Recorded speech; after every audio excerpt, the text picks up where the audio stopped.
Te ao le li, i tina matutua ma te maa matua, le pa ia le au whainga luenga, poto mai, i ai mese le tātou au fia, ono le nei sauninga, o le sauninga o le lotu o ainga le maliu o le te mawha Malolo o Kenape Eliapo. Le au fi ai, o tātou au whanga poto i le malu a le tua i nei tae au. E wha manatu le soifua ma le ola nei.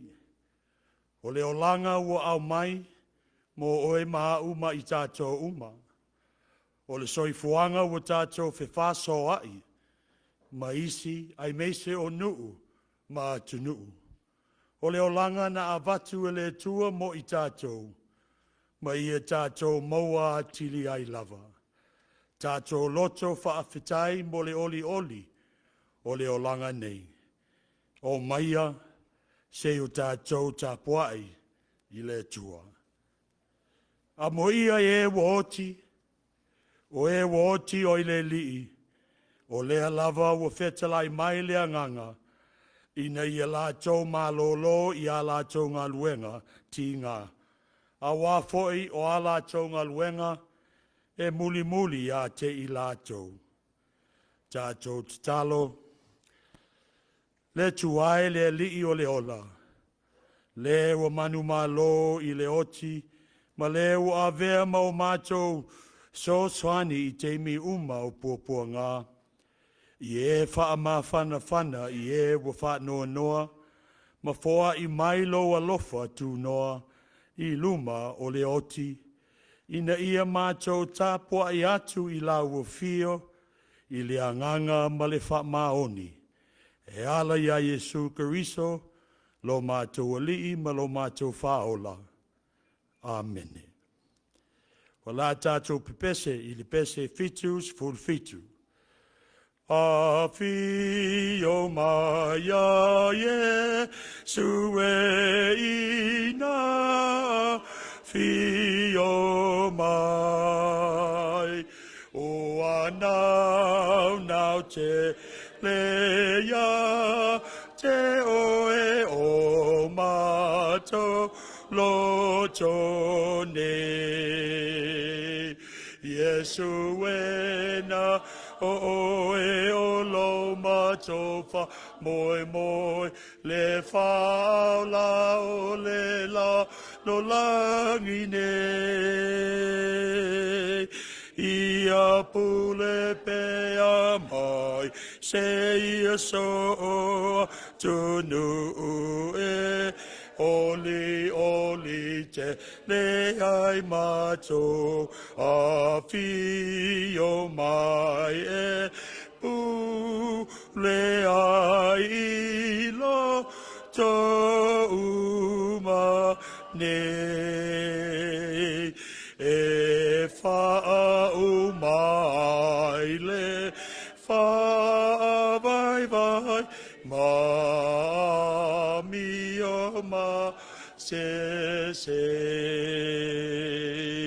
Yesu e na o e olo matofa moe moe le paula o le la lo langine ia pule pea mai sei so atunu e olio li telea mato ia ma to au na tu ai ma fire fe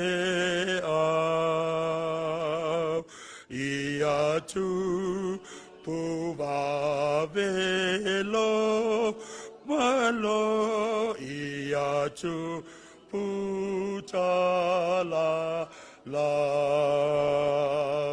Yesu e na o lo matofa moe moe le fa la o le la lo la ine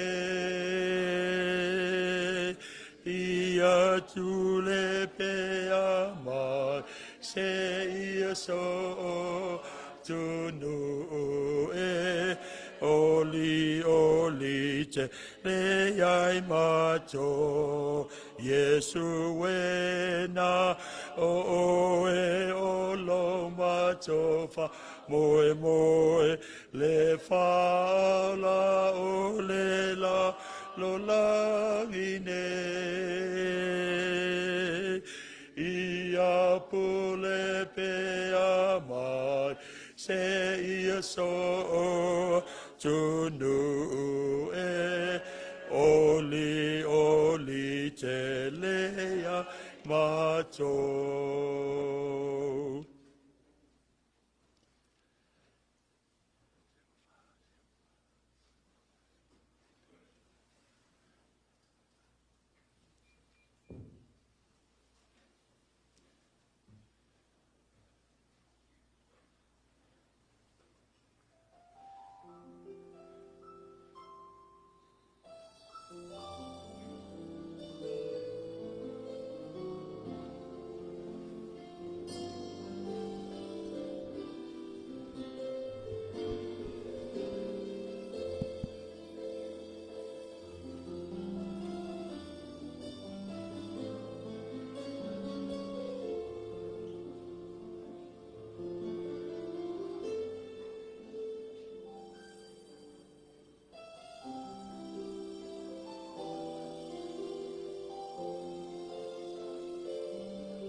Ia o le a whāwau pēr le tātou sauninga.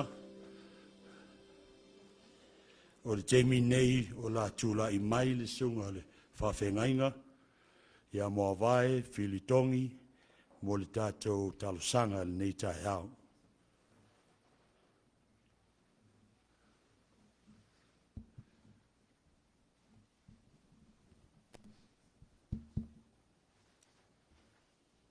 Ja, se tātou atu ilo mo le atua le tātou tatalo.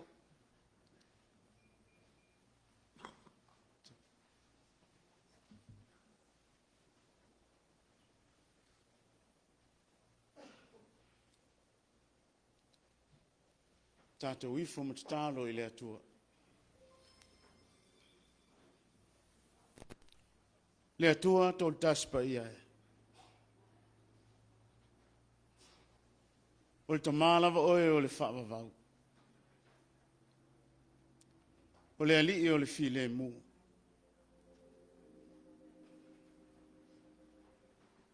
O le atua o leo lo soifua mai soifua pe lava.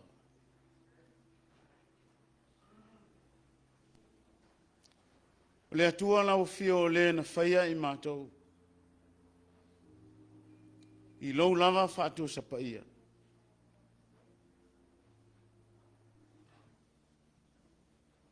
O le wha moe moe. Ia mātou fōlinga I lau fio.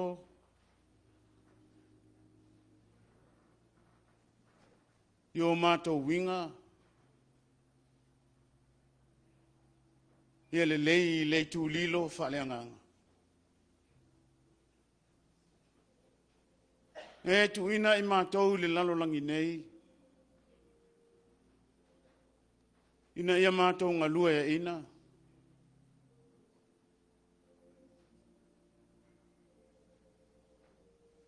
Ma ia mātou fiso ta iatu I lau fio. Ina ia whai o mātou ola. Ma mea uma mātou te whaia. Ma vi inga o ele atua le Tama.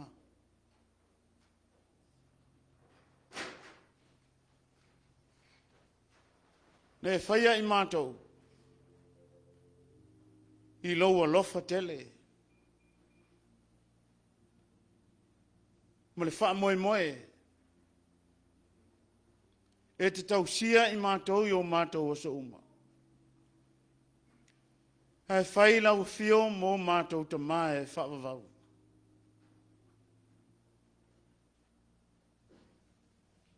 Wala whai mai lau a inga o lau whanau le li e le neitai au fau. I le mālosi whaafau. E ui na sāmu moe o mātou a inga. O lau au na tina ma le whanau. O uso, o tua whawhine,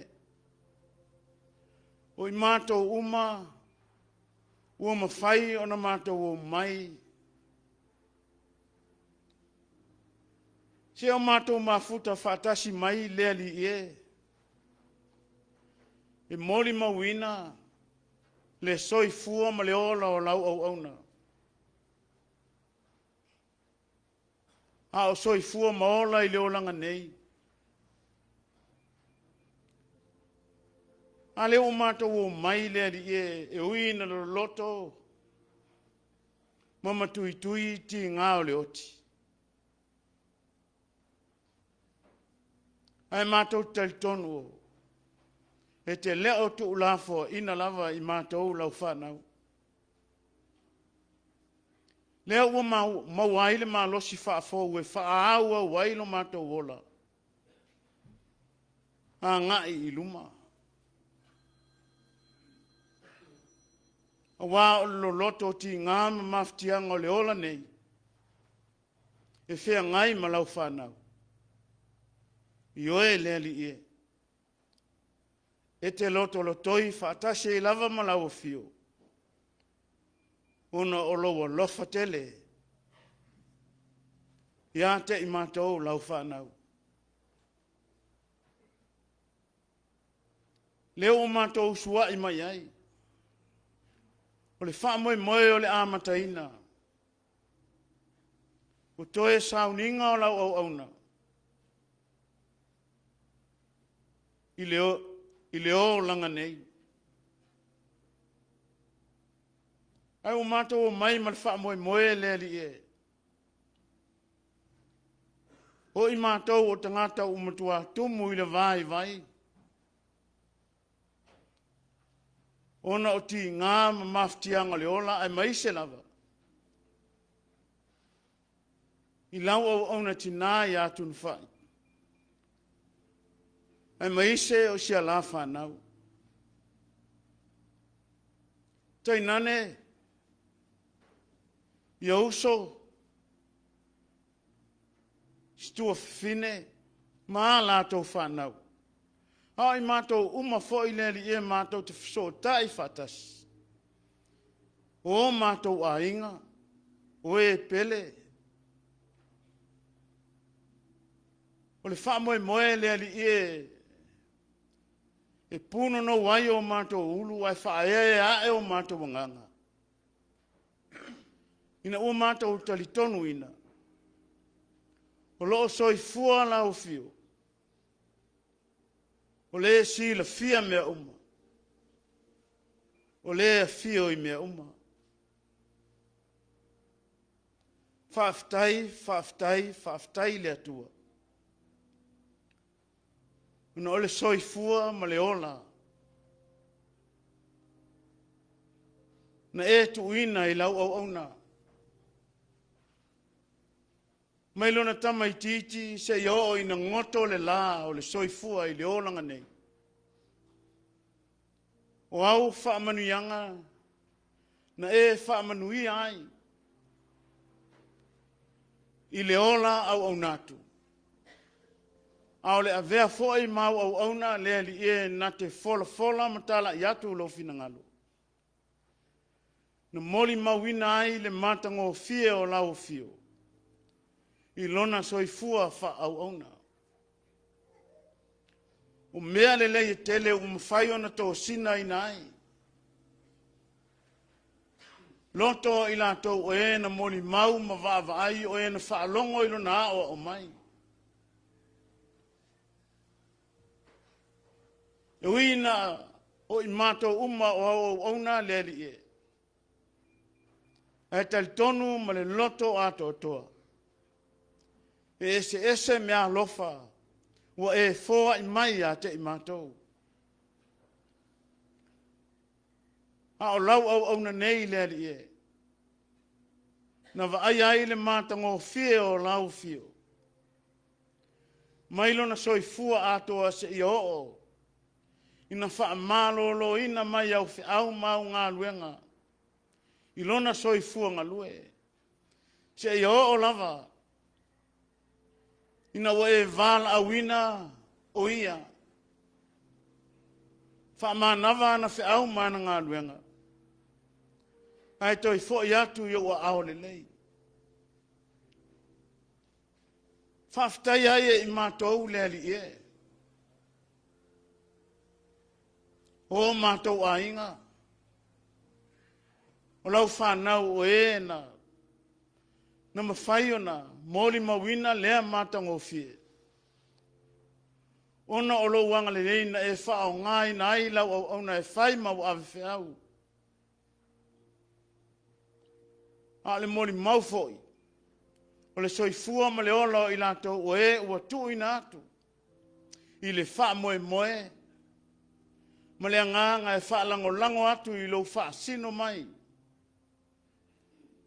E ala winga.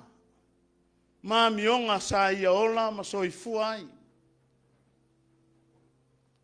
I le loto maulalo ma le alofa. Ma winga le lei uma le ali E o ngā tusa ma le moli mawina o lo fina ngalo mo I mātou lau whanau. Whaftai tamai. A wā mātou te mtua talitonu. Sa e ngalue. Sa e alofa.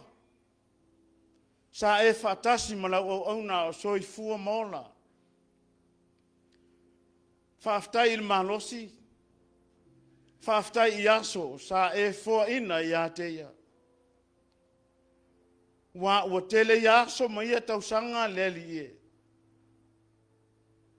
Na ia soifua ai maola. Whaftai ona olona anga le lei. Malona whamaoni lau au na tina. E meisa o le maftanga ma le whanau. Whai ai lona soifua ma wha o le lei. Ila lātou maftanga. E meisa I lātou uma. Sa lātou mafuta ma soifua whatasi ma lau au na. Tele a mea mātou te fia whawhetaia leli Peitai. Le uma ona mātou whaailo atu. Ai o lau fio fo i le pō se mea i lau silafanga. O e sila fia mea uma lava mātou te whaia. E o lava i mea lilo. I le loto ma le anganga. A le whaftai e sili sili mea uma lava le ali elo mātou atua. Ona o ke riso i Yesu. Le ali i ma le whaola. O le ana malie e maliu. Ina ia tongi o laina. O mātou se ma mātou wangasala. E ui ala ina ti ngā le oti.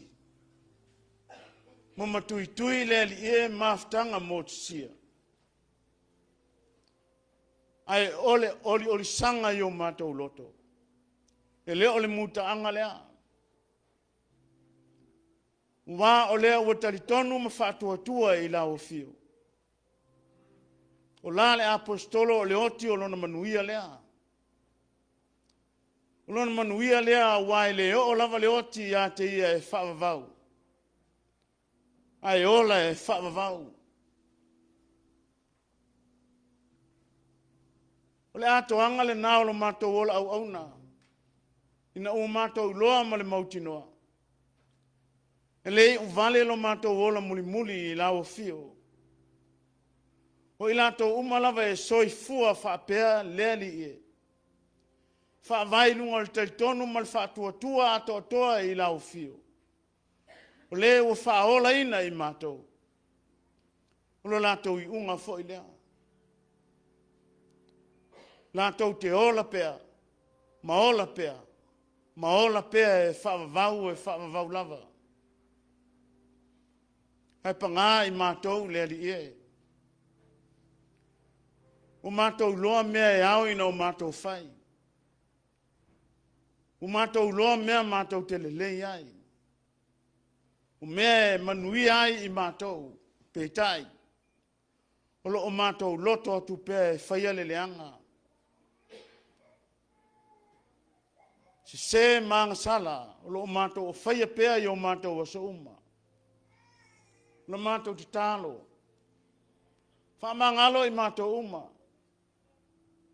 Whamama i mātou.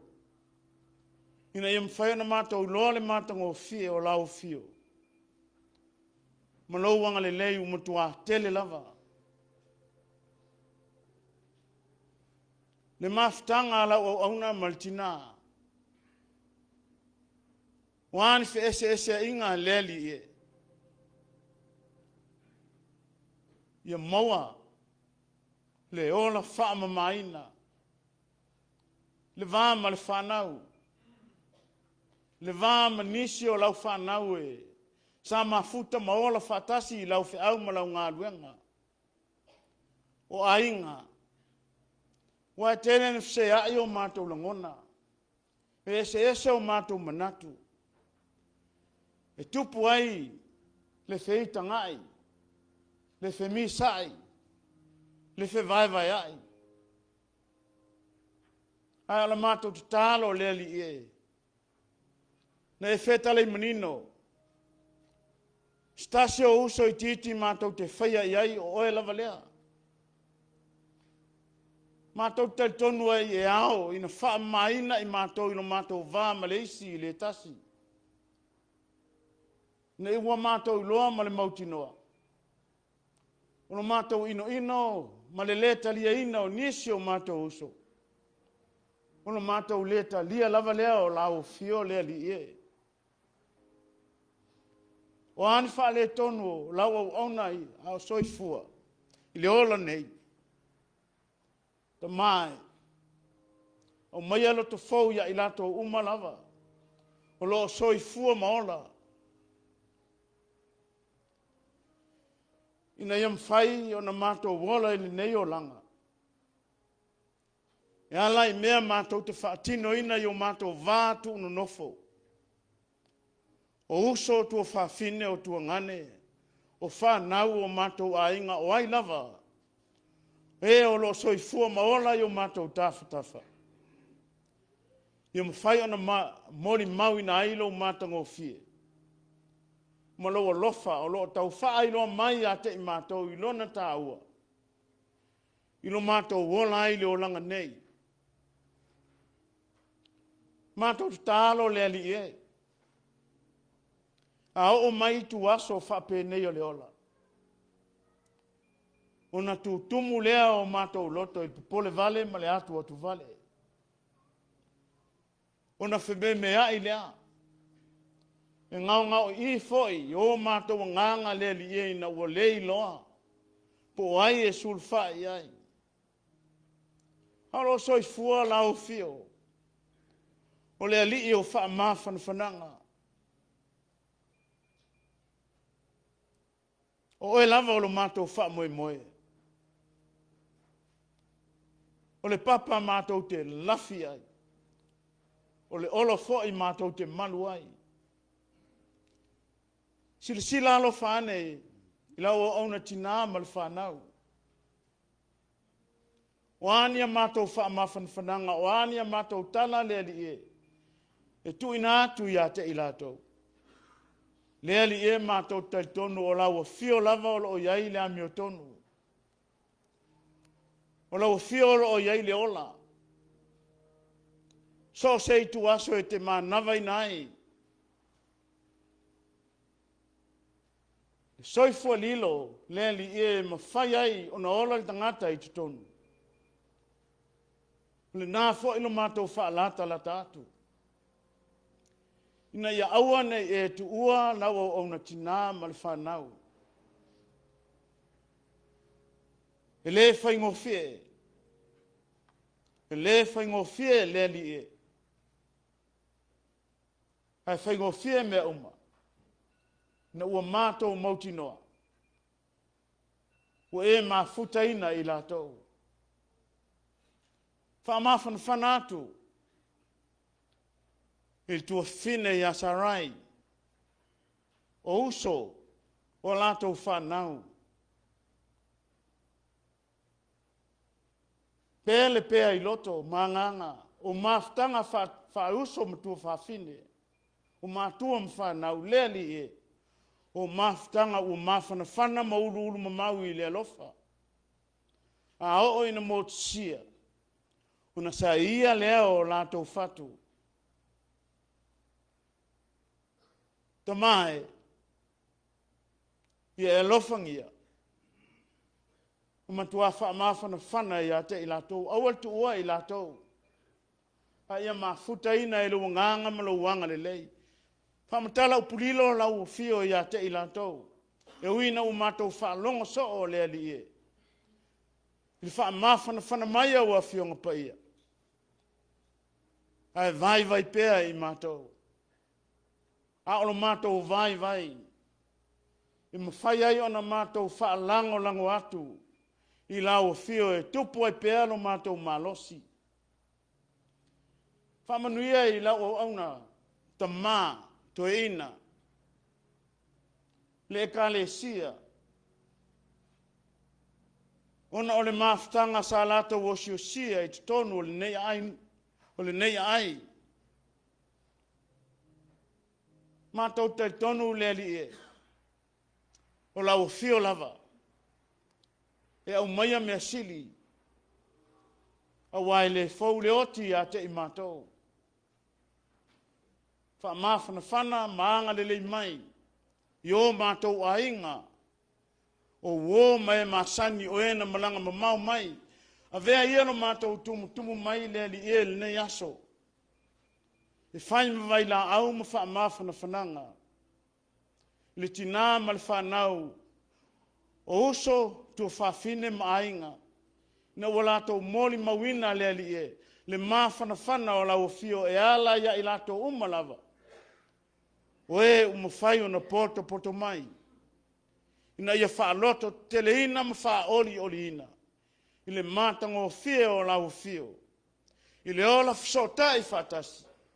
E maiso le whialo lo whai e tupu mai ai le ola.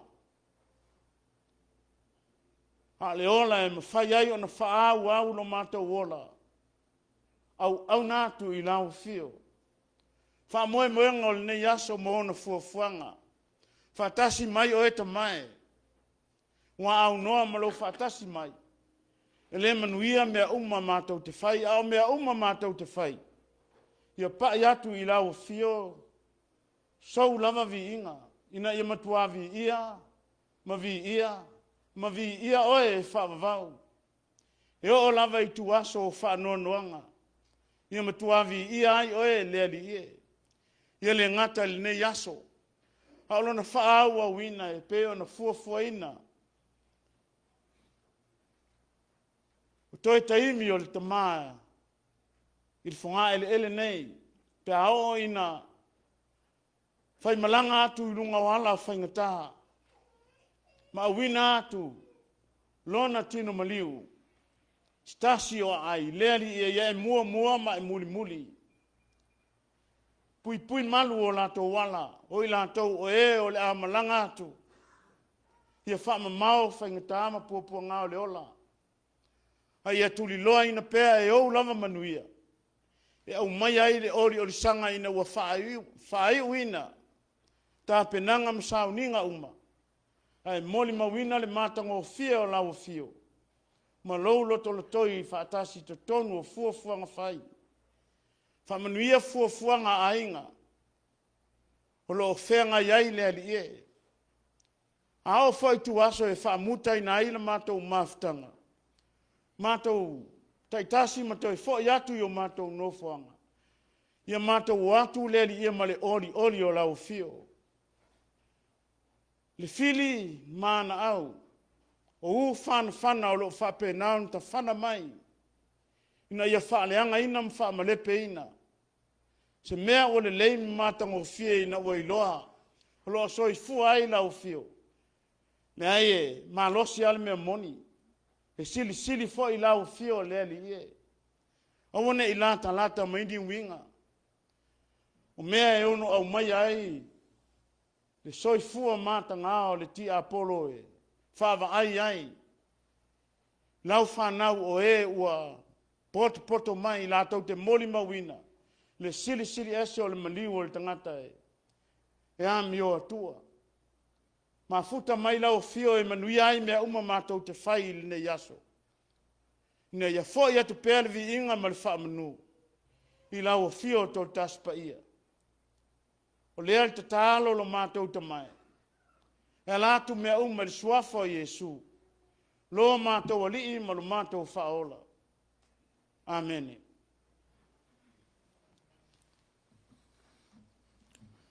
Whawhitai atu le sunga le whawhengaina o mo talosanga. O le ata atou toi pe pese whaatasi le pese lua salau lua lima. Aso so le vasa o le o la ne. Ma ua whaia ina I le whawai vai. Ma whawhau I mea e te ma nui ai. E te opo te le ai ma whawhetai. E te opo e a tawai. Me a taitasi ua ia pai moe. Me a ua pai a e Yesu moe. E te ofo te lea ma whawhetai. Ua mana tutasi o I mea e tingai. Ua popole poilolo to talu ai. Ma whawhaui mea sa whaia e Yesu. E te opo te le ai mawhi le mu. E te opo pe a pai tawai. Me a ua pasi ua ia whai mo e. Mea ua paia e Yesu mo o e. E te o potelea ma whawhe tai. O la tūlai mai le sunga le whaipeau, ia Timoteo Young, mo le whaitauina o le tūspaia.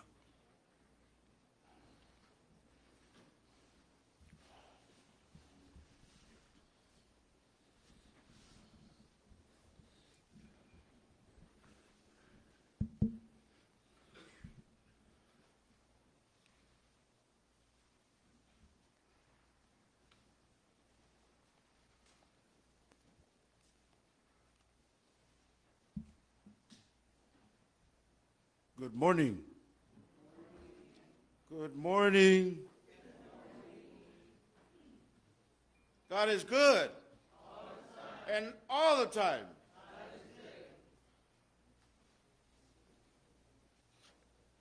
God says to love your neighbors.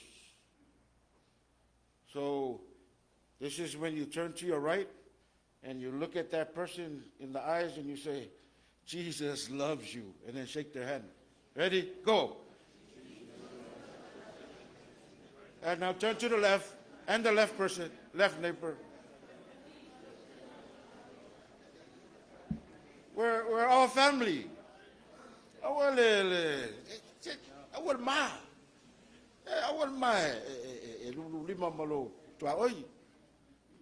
Praise God for taile tua o tato ulu fale mai tonu le fale tapua i le tua. Nei tai au. For time vi ia lava le tua. Before I go on, I asked TAITAI if Pem Whaina whaisa umoli mau lai titia pupua i le Tama Toeaina le uncle ia Kenape. So therefore, it's real short because it's not a long relationship I had. This is 10 times I've met my uncle Kenape. 10 times in my whole life. And this is his words. Malo Tim. Malo Tama. Wa malo Tamam tia. Manuel lava. Yeah. 10 times he said that to me. That's all he said to me. Nothing like, how you doing? Nothing. And that was my relationship with my uncle. That's all he said, but he said it with a smile. He's not a man of many words. But even though I'm related to my uncle, Auntie Fai, me and her talk more. Hi Tim, how you doing? Wow, my stuff, everything. I go, oh, I don't talk to my uncle, but my auntie, she really talks to me. So that's the relationship. That's it. So, but he was a very loving person because I seen, and through the words of the family of Atutashi, my other uncles and aunties, that's where I felt the relationship, the love, the lofa, of Toeaina Malolo Kenape. Aftai ile Toeaina Malolo leo wa failangi. Ia manuia lava lo malanga Tama Uncle Kenape. O le faitauina tuspaia. Tusi mai le whiangainga fau. Tusi le vangalia ia Ioane. Le whaipu sufa. Ai mata le faitauina mai le whaipu mumua. E whangata mai le wha. Awa le atu vale o tau loto. Ia o tau whātua i le atua. Ia whātua mai foi i a te au. E tele mea e le nofo ai i le mautau lo Tama. Ana le ai, o Whai atu, ia te outou, o te alu e sauni se mea na nofo ai outou. A whai o te alu ma sauni se mea na nofo ai outou. O te toe sau, o te talia foi outou ia whaatasi mau. Ina iai outou ina mea o te iaia. Wa outou iloa foi le ala e mea tau te aluai. John 14, verse 1 to 4. Do not let your hearts be troubled. You believe in God, believe also in me. My Father's house has many rooms. If that were not so, would I have told you that I am going there to prepare a place for you? And if I go and prepare a place for you, I will come back and take you to be with me, that you also may be where I am.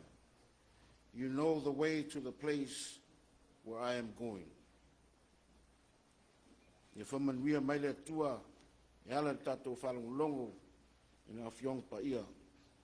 I tu mau atu pea ia te ia le viinga, whane ne tanga, nei se asu, ke o le whavavau lava. Amen. Whawhitai le sunga le whawhiau. O le teimi nei o la tama whai atu I se upu whama whanawhana. A wāwhoi, o te tali tonu, o le tō tele ia o tātou, e mise o pa ia o a inga I tū te tele ma I tū tauilanga. E whio o mai e moni mau le soifua o le tātou te mawha malolo. O le la ua o tali tonu, o la wha mua le tātou tāpua inga, ai muli mai, moli mau. O tele foi o maliu po lotu whabene. A wha muli le launga, tu le whaiwhau e whai launga o lei nisi le lotu. Ia, o wau le si whaiwhau mo e mataale le tūlanga. O le la o tama whai atu, I se upu mo le wale tina wha malolo, wha pele no whaalo, pa ia o le kalesia I sunga le toeina ma le whaletua I Etena fau, ia ai meise lava pa ia o ainga I tū tele ma I tū tau langi. A tuu a au tama whai e tuu se title foi lea o le tatou launga. It would be going home. Alu I lo nofoanga mau. O lotu po sauninga lotu a inga mo maliu, pero le sauninga nei. Fatasia me sauninga tele o maliu. O se masani tau ave lea I le au kerisiano ai mese mo tātou tangata Samoa. Ma o le sini o ia sauninga, o le wha manatu, o le wha mamalu, o le ofo atu, o le wha mawhanawhana, ma le tāpena, po le sauni. It is our attempt in these services to remember, to honor, to offer comfort, and to prepare. E tolu mea e whamanatuina mai I lotu pe o lotu o maliu nei. 3 things that funerals remind us. O le mea momoa, o le mauti noa o le oti. The certainty of death. Lea whai mai le poto Solomona mai le tusi o whai launga ma tau pu iwa au le whai upu lima. A wā o e wola, o lātou I loa e oti I lātou. A o e oti, lātou te lei loa se mea. Wa le ai foi se toe te tongi a te I lātou, a wā wa whaangalo ina I lātou. For the living know that they will die, but the dead know nothing. They have no further reward because the memory of them is forgotten. O le mea lona lua, o le pu'u o le olanga. Funerals remind us of the shortness of life. Whamanatu mai e Iakopo, I lona lava tusi li mtaupu wha, fo e pusfulwha. A wā pe se alo o tauola. O le puao lava lea, wali ali mai se I tuaso I titi, ona mowai lea. How do you know what your life will be like tomorrow? Your life is like the morning fog. It's here a little while, then it's gone. Ma le mea mulmuli, o le lava o le ola. Funerals remind us of the shortage of life. Mai le tusi o Ioane matau pusfulu, fai o pusfulu. Fai mai o le ngoi, e le ai se tasi mea e sa wai, na ona ia ngoi, mafasi, mafa umatia. Ua o sau ina ia o tō maua leola, ia maua atili ai lava. The thief's purpose is to steal, kill, and destroy. Jesus says, my purpose is to give them a rich and satisfying life. Tele lava o teimi, alo o ngā soro leo e soifuanga. Tātou te wha mai mau o tātou teimi, o tupe mau tātou malosi. I mea e le tāua. E le tāua tele. We tend to waste our resources on things that have no real value to us or importance to us. Yeah, for me personally, I le teimi nei. Choosing between orange juice and Coca-Cola is the challenge for me. I aso ia o talavou, the challenge was Budweiser or Miller Lite. The point is, it didn't matter. It don't matter to me now. It didn't matter to me then. Bawal mea, just as long it was cold. Ire malea. Tō manatua le teimi sa o mai ai le koviti. Na iai le mea sa manatu whata wa ai le tele o tangata, ai sa ho'o ina tā ua lava. This item became a great value to everybody. Can somebody guess? Toilet paper. Se tu lo le malu o le tua. Yoe, toilet paper.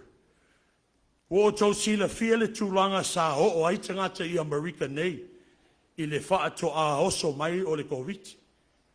Trivial things like toilet paper, considered of no real importance, became a great value.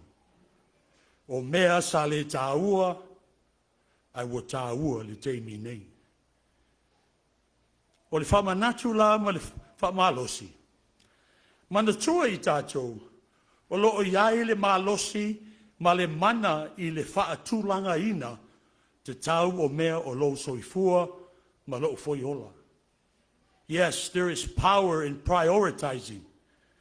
And the important thing when it comes to prioritizing is to know what is number one. And always to keep that first and foremost. Le whamanatu mai mātaio matapu hono, whaiopus tolu sfulu tolu. Ia o tō mua I sa ili no na malo malana ami o tonu. O na whao popo ina atu lea o ia mea uma ia te o tō. Seek the kingdom of God above all else and live righteously, and He will give you everything you need. Olona winga sa ili, su'e, seek and search. Lona malo, maleami tonu ole tua. This means if you place God first in all your relationships and all in your life, God will bless your efforts and also provide all your needs here on earth. Ma e mawhai loa ona e mauti noa lau taui I le langi. Yes, you can be sure of your rewards in heaven. O le atua, o le pule ao I le langi, ma le lalo langi, ma mea uma lava o iai. To God belong the heavens, even the highest heavens, the earth and everything in it. From mai o ia o le atua o le whaolatanga. He is the God of salvation. He is the God who saves people. O le atua e whaola ina tangata. O le whaolotanga. O le lave e ina. O le tongi ola ina. Ma lave ai mai le whaatapunanga ona o le angasala. Salvation is rescue, it's deliverance, it's redemption from destruction which comes from the result of sin. O lona winga, o lo iai le moni, o le ola whaabavau. There is a reality of eternity. Iai le tala, I le tasi missionary. Wa mai anei lana ngā luenga I le nu, sa ngā lue ai o ia. A ole nei wo toi fo I mai le missionary I lona ainga I America. It was shortly after World War II. The missionary comes home to America. He had worked and labored in the mission field for many, many years. I will moa o ia I se mai. A loo malanga mai e whaatasi malona ainga. O le waa lava lea e tasi, whai mai le tala. O loo malanga mai ai foi, se tasi o fita tau taua o le taua. They say the ship docked in New York. Crowds of people came to wait for the ship. Tele o tangata, whatalitali le tau nu atu o le waa.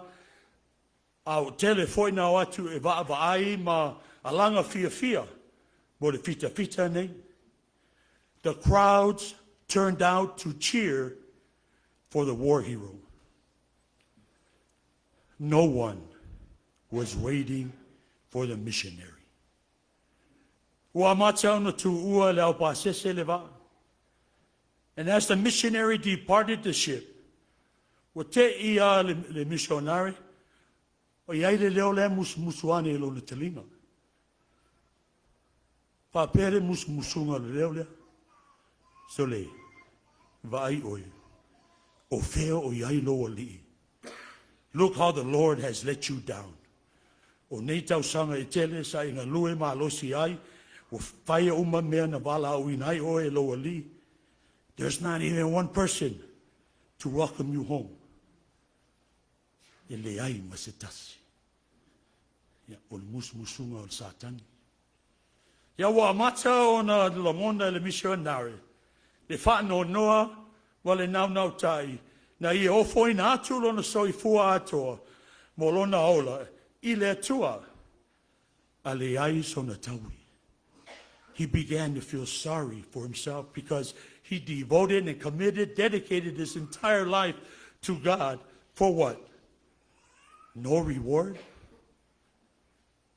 And then he heard a second whisper. On the musu atua I loa le atua. Sole. Itele itau nuu ilo nuu moni. You are not home yet. O fuafuanga le tina fa malolo. Male no fuahalo. Mo le tama fa malolo. E toi momoli lo na tino I lunga I San Francisco. Tama fa malolo will be returned and taken back to San Francisco to be laid to rest there. O le aso na tau mai ai sa laile tulanga lea, ua whapea. Why? I say, la ave ai te mai runga. No o mana tu ai lo, because San Francisco was home for Tama Malolo. San Francisco was Kenape's home, a special place for him. San Francisco was where he left his heart and came to Las Vegas. O San Francisco, sa whaia manofoanga o sulufa inga moia. It was a place that he can escape from worry and stress. It is a place of comfort and security. O se nofoanga o le mawhanawhana ma le sanga le mu. It was a place for him to be himself. O se nofoanga o le sili o na malosi sa otanga. It was a place of his strongest relationships. O lunga I San Francisco, he met his beautiful wife, Tunufai. And there in San Francisco, they began their family. In San Francisco, he attended the San Francisco Congregational Christian Church under the leadership of the late Anoa'i, the Toeaina. O nei I San Francisco, sa whailele I nai lona soifua au auna. Mana I ulava o na avea o ia e whai ma Tama whaleanganga, whai ma whengainga I le Kalesia I San Francisco. Na o lava I le tofi o le whaife au Toeaina. O nei I San Francisco sa mua tuai alofangia le nei Tama I lona lava I Kalesia o ana wō ma au mea mai. Ia whaapea le pulenga ma le matanga alwenga. He was truly loved and respected in San Francisco. Ioi le au soe, o San Francisco o lona nofoanga mau lea I le nei lalolangi. San Francisco was Tama Malolo's home. Na ia lofa, ma tau sia I lona loto ma lona anganga San Francisco. Ai peitai, Tama Malolo is not home yet. O le nofoanga mau a le tangata kerisiano. O se nofoanga sili o ne whapitoa wa fuafuaina. The Christian's home is the most special place imaginable. It is a prepared place. O se nofoanga wo saunia. Whakfonga mai foi I le Ioanes fulwha ma tau pumomoa le tolu. Awa le atua tuvale o tau loto, I o tau whatuatua I le tua. Ia whatuatua mai foi a te au. E tele mea no whai le maota o lo Tama ana le ai, po o whai atu ia te o tau, o te alu e sauni se mea no whai o tau. A whai foi o te alu ma sauni se mea no whai o tau, o te toi sau. O te talia foi o tau I whaatasi mau, ina ia iai o tau I le mea o te iai au. Do not let your hearts be troubled. Trust in God, trust also in me. In my Father's house are many rooms. If it were not so, I would have told you. And if I go and prepare a place for you, I will come back and take you to be with me, that you also may be where I am. Tina fa malolo ma le nofoalo. Sunga le Toeaina ma le whalitua, pa ia o le Kalesia Etena fau. O ainga I tū telema I tū tawilangi. O lea ua tuina mai e Yesu le polo a inga.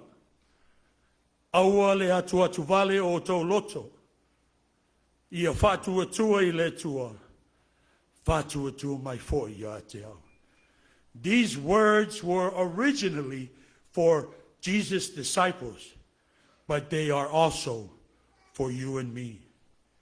O le nei polo a inga is a command. Is a command. It's a tau lava o na tātou usita ia. We are to obey. A o maiti ngā mawhainga tau o langa nei, mana tua le polo a inga lea. Aua le atu vale o tau loto. When you are suffering because of hardships of life, remember what Jesus' command was. Let not your hearts be troubled. Ona ia una ina I tātou I le atua. Then Jesus redirects us back to God, to the sovereign God. He urges us to take comfort in God. O le atua lava lea na whaia I tātou I lona lava whātusa pa ia, mo ia lofa moni mo oe le tina malolo, mo si au whanau. Ma I tātou uma e ala ia Yesu Karisa. And that is where Jesus leads our attention today. Have faith in God and believe in me also. Whatuatua I le tua, ia whatuatua mai foi ia te au. Folks, we are to run to God. Mo moe le tua, and place our trust in Him. O le whamanatu a Peteru, ia tuuina atu ia te ia mea uma tau te popole ai. A wā o loo manatu mai o hia ia te outou. Cast your burdens on him because he cares for us. And then Jesus encourages us by saying, I go and prepare a place for you. O te alu e sauni se mea ina nofo hai outou. Jesus would leave his disciples to ua o ana so'o. E ala I lona maliu, malona toitu, ona o se teimi pupu'u lava. Le walu o ia e sauni se nofoanga. Mo o e ua mali liu, ma o e ua mio atua. Jesus has gone on to prepare a place for his disciples and for all those who belong to him, his saints. This place is a prepared place. It's not just for anybody. It is a place for a prepared person. It's a place for a prepared people.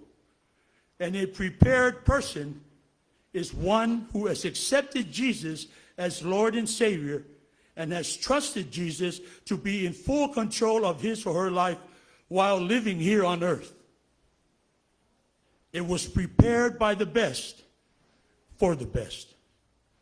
A place prepared by God for those who belong to him. O se no fuanga o saunia e le sili o le tua o ia le pule awao I mea o malava. Giusi le apostolo Paulo I le kalesia I Korinito. O whapea. A wā o mato I loa a whai e le petia le mato whale a pitanga whale lalolangi. Ua ia te I mato le whale mai le tua. O le whale e le I whaia e lima. Ai wha babau I le langi. Paul writes, for we know that if the earthly tent, our bodies we live in is destroyed, we have a building from God, an eternal home in heaven, not built by hands. O lea wo manino mai, mo oe, mo au ma I tātou uma, o le whaamalosi lea Yesu e whaatatau I le langi. Jesus is clearly talking about heaven. He refers to heaven as my Father's house. O ta ua Yesu o le langi o le maota o lona Tama. O le maota o lo o iai le tua. O lo taapuai atu ai o I la toa mi o atua o wa whai langi le folanga I le po maleao. He is worshipped there day and night by those who belong, his saints, the prepared ones. Yes, heaven is home for the Christian. Heaven is Tama Malolo's final home. Home is that place we are from. For Tama Malolo, that place is San Francisco. But home also is that place that he's going to. A place prepared by his Creator for him who was a prepared person. A faithful servant, a humble servant, and a loving person to his wife, his children, his sister, and his brother, and his families, and to his church. Do you hear it? O lea wa toi musuane le tua I le awamna. So le whaafetai te mawha malolo we e tau nuu mai I lo nofuanga mau I le langi. E au auna le ie ma le whamauni. I nā hulu whare maia I le fia o lo wali. Tina malolo and the children, and all of us here, Kenape Eliapo is now home. In the name of the Father, Son, and Holy Spirit. Amen.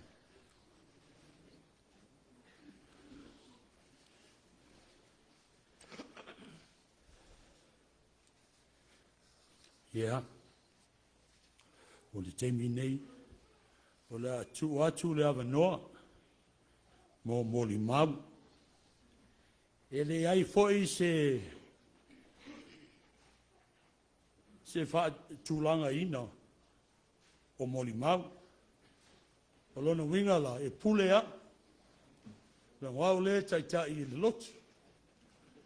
Ya, o le olua i moli mau. O le tua fine a le Tama Malolo. Pau fo i lea le tua fine a le Tama lea. And she's my wife. O la tūla i mai, tina ia salai. Ia a umaloa. Ia pulea o tau, o ai mo mai luma. A la amata i le tina ia salai. Lana moli mau. Ia malana pesi. Uma na vatu le fautua le tina, keep it short and pretty. O le fautuanga fo ina mo tātou uma. Ai su mai pe maliu mai luma, mo se moli mau. Ia mana tuane isi, o lo fia wai, I moli mau nei tai au. Ia male ava lava, sa lai, ia, sa bloa.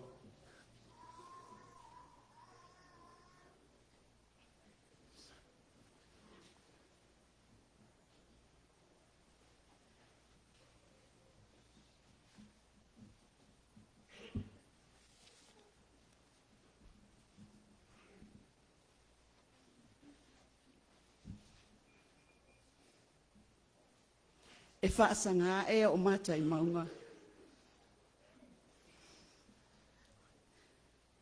E o mai e lo sosoani. O lo sosoani mai le li ilea. O le na whaia le langi mai le langi. I will lift up my eyes to the hills. From where will my help come? My help comes from the Lord, who made heaven and earth. I heard his whispering, saying, sis, don't cry for me. I'm where I belong. I want you to be happy and try to stay strong. Don't cry for me. It was just my time, but I will see you someday on the other side.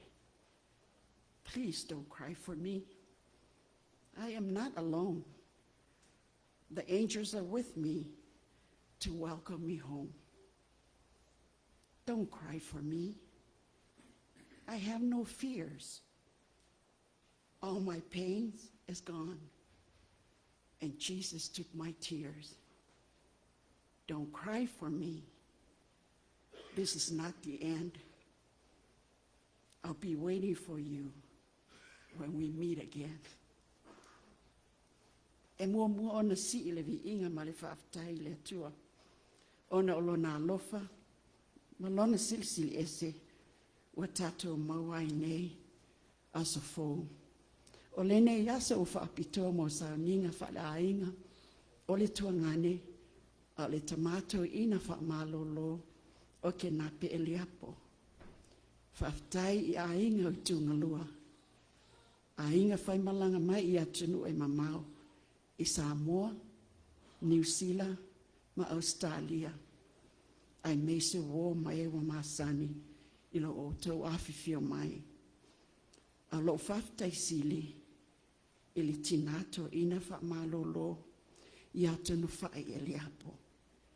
Mana I o walo I a Cassandra, Toeaina Malolo Kenape ma Rachel, ma ai lau le wii. I lo o tō, tau singa lofa I lo o tō Tama. Le taunga luenga le whaingo fie, I aso uma, ma le tau alo lofa wha maoni a te ia. Whaafitai, wei ula o taunga luenga le lei, I le tau singa si o tōngane. ma ua ia malie atu toa, ma le fia. O te mua I whātalo whaatu I le suafa mamalu, o lo o le atua, le Tama, le alo ma le anganga pa ia. Amene. Whaafitai lau sisunga taitai sauninga, ma le pa ia o le au whainga luenga, mo le avanoa tuina mai, e whai atua I se moli mau, o si o Toeaina Kenape Eliapo, Toeaina Malolo. O lo ingoa sa rai Eliapo enesi, lo to lua o ro enesi, e to fasi ma whanau, ai to se funu mai na, my young grandchildren. O mātou mātua, le REV Eliapo poe mai, ma mema Eliapo atua tasi, o whai le langi le lafo launga, e to lima I mātou, o Kenape Eliapo o le ulu matua, a te pana Eliapo atua tasi lona lua, Maika Eliapo lona tolu, ma uneo sarai Eliapo enesi lona wha, ma Western Eliapo le wii o maliu. O sina tala puu I le mama whatanga ma si o tongane, a o matou la iti, ma tupu wae I le matou nuu I whangasa. Nau si o tina, o te mana tua sa ia tau si ai matou, I nawa I teimi. Le se Tama, po le wha I le lima o tau sanga, sa toi whai ei le isi to o lua o si matou tina. I le nawa I teimi, sa le fia I lo to ngane matua, e nofo I leone, o wa o le Tama loa, e sau mai leone. Sa nofo I lo tina, ai le umi lava, a wa uma fo I lo na ola, o si Tama, sa no nofo ma lo tina. O na matou toi fo I le ai whangasa, ua fia si o Toeaina, o na ma sa le I toi whai ai lava se to o lua o si o tina. O le tele o teimi, o te manatua, o Kenape lava e tua I le matou a inga o pana. O le tele o teimi e fiu si o tina e sue. E whai mea ai, e mo watu si o tina, o lai alwe e moe. O le tele o teimi o te manatua, ma o lai titi, e ese ma le pisi o lo tina I mea whai ale nuu, e tia I lava au I le whale ma o Toeaina. O nape lava e tua ma le whainga o mea ai ma whi au. O le tele fo I o teimi, e pisi si o Toeaina. O na o aru fo I lea e mato no nofo mana I o uso Lisa, Sina, ma le ngalo ma le lei, I le lato whale le mamau. O isi aso o alua o I whana tele mato tene nofo I ma se o ente o leo tele. Whaapea lava I nawa I teimi. Le mato a inga wana o le tina ma se o ente o pailangi. Ina ua malanga mai lo tina I Amerika nei. Na o au ma se o ente o pailangi ma se o Toeaina o Kenape. O pana wa I Amerika I nā taimi ma maika sa nofo I Hawaii se o ente o tui. O whai mai se o Toeaina I ate au. Ua mawala na ngā luenga, ua pāsia suenga I le whale leo. Ua ia fia o le awhai ngā luenga I le whale leo. Whai mai a te au, o le a tele tā tupe maua, se Toeaina alofa. Ina ua malanga mai I Amerika, ai tuuna o ia I Samoa, sa o whano no lava. Ai whai mai lana tala I a te au, e lei o le a e alu e pa ai le tātina. O Kenape, sa malanga mai ma sa nofo I se o enti o tupulua ma tofinga maunga I San Francisco. Sa o ngā mga lua ia I San Francisco. O te mana tua le malanga mai o Kenape, lai I EARLE sa nofo mātou I Mintone. sia utina mapana. Sa tala tana noa yo tuangani, tala noa wha le uso, ili dining room, wha longo mai, ma ua ma sia utina. Ua leo titele, ua misa, pana, o lai tui lunga, a lai no fo sia utuangani lalo Kenape. Wha pia li tala, pana, no fo ye lalo. O lai te teita, ai nofo mai lalo. Pauana ala na whaamatalanga sa whai, nofo mai lalo. O na winga whapena, e loto mau lalo, maleanga malu. Ina ole asa auni, ma te ho i kanana fo, ma le matou ainga, ma si ma whanau. O lana tala mai ate au, o mai na o, ai tu mai le tatu tina, ma te tausi ma tunu whai i San Francisco. Na whapea lava o na whai. O lana tala mai a te au, maro. O mai nā o, alua o, wa lava sina whalawhala, e te lua ta atitia ai ma si lua whanau. Awale a viese lua ta avale, o ma atitiva, awa o le atua na te fo ai atu mo o lua, le maa losi e mawhai e ona lua, a o tau i le lau mua. Na ave lava la le mata avale, i kanana fou. Ia o le ale mea na tupu. O na pe lava na mua mua wha anoi mai, le mata avale. E alua i ana fono. Na whai mai fo ira i ana na fisili atea. So tu fine. O e lo e whai se kuka. O na winga wha pena i le mwhai o na ngalo. Ina ua wha malolo o mau a ia le tino mai. O te vala au lava i a te ia i telefoni ma Facebook mai ai o ia. O nape o se tuangane a lofa anga malulu li mafowai a lofa ilo nātua. Wa ia ola mo le ali. O winga o le o na winga tau sa afia wa ia malanga ai ma le fia ina auru fale maia o ilo oli. I love you, my dear Nape, in my heart, and I will miss you very much. Say hello to Mom, Dad, and our family. E malau pese. Ia se fai mo mole maua. A so to role o te whare vele mai la sa uni lau pese. E pupu lava le moli mau. O te mi maa wheroa i aima le te mawha malolo. E tolu a mea ma talo no ai. Family, o le ngaluenga, and the Rams and the 49ers. So se te mi lava. Wa mai le ainga, wa mai o lua masalai, mi whanau. Ma losi, whawhitai a, whisiri mai. Wa mai le ngaluenga, e au whau tua le te maa, langu, ma te talo, matangi le tua.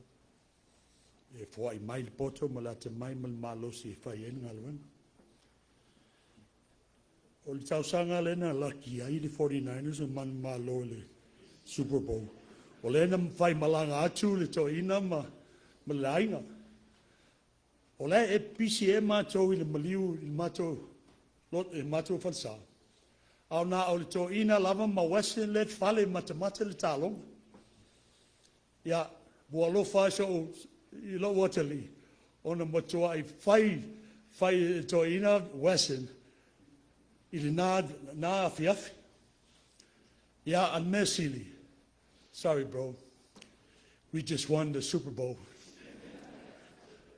But I'm happy for Malolo, the Golden State Warriors, for his sake, as a sports fan. So may I hear told? He always smiles, asks about family, asks about the church that we pastor, yeah, in sports. He's not a man of many words, but when he speaks the real truth. What's that commercial? When someone speaks, they all listen. Come on, call commercial. That's Kenape. He knows exactly what to say at the right time. He's like his mother, like Mema. O le leo a Mema, o le leo fo I al Toeaina. E ma lua I se tūlanga o fe se ai inga. And that's a gift. Ya, ese la le leo Kenape. I see the ai le leo alona tuafine. My wife is going to sing while I play. What's the name of the song? How Great Thou Art.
Oh Lord my God, when I in awesome wonder consider all the worlds thy hand had made,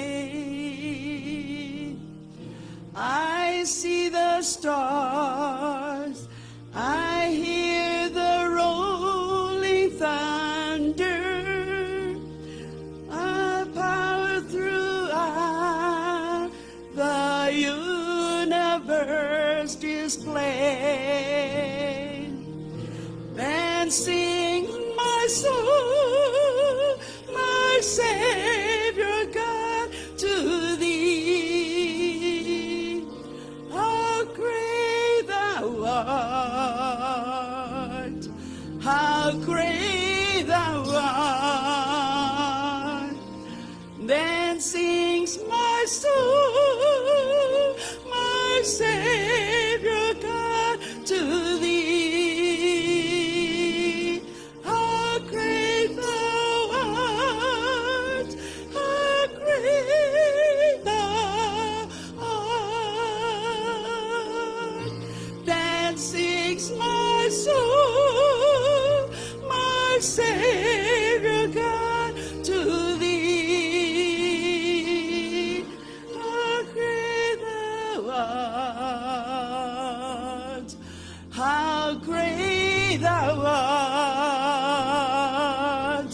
Then sings my soul, my Savior God, to thee. How great thou art, how great thou art.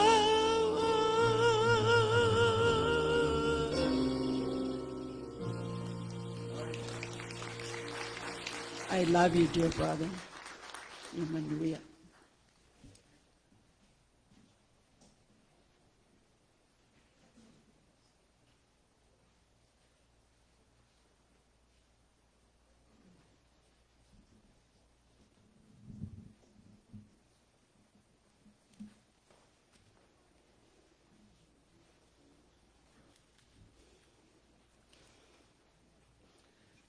Tai lau sungan se sai mo la ua noa.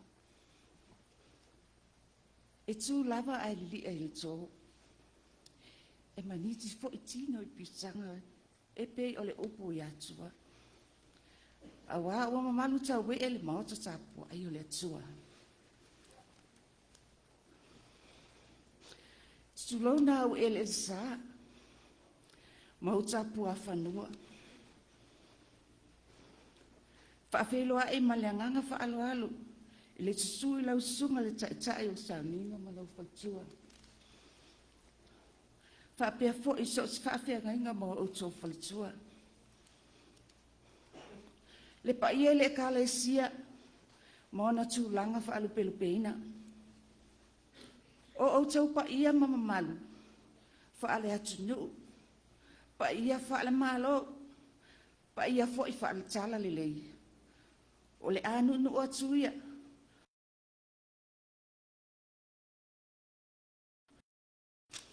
I sala le ngangana. O na avea le malape o le aso. Ai se i tamu whai atu se moli mau.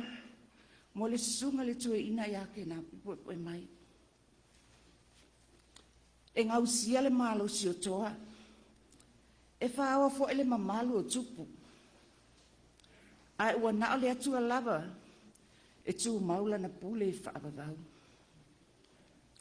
Ua tu sia foi. O le aso e tuto ai. O le aso foi e lia inai.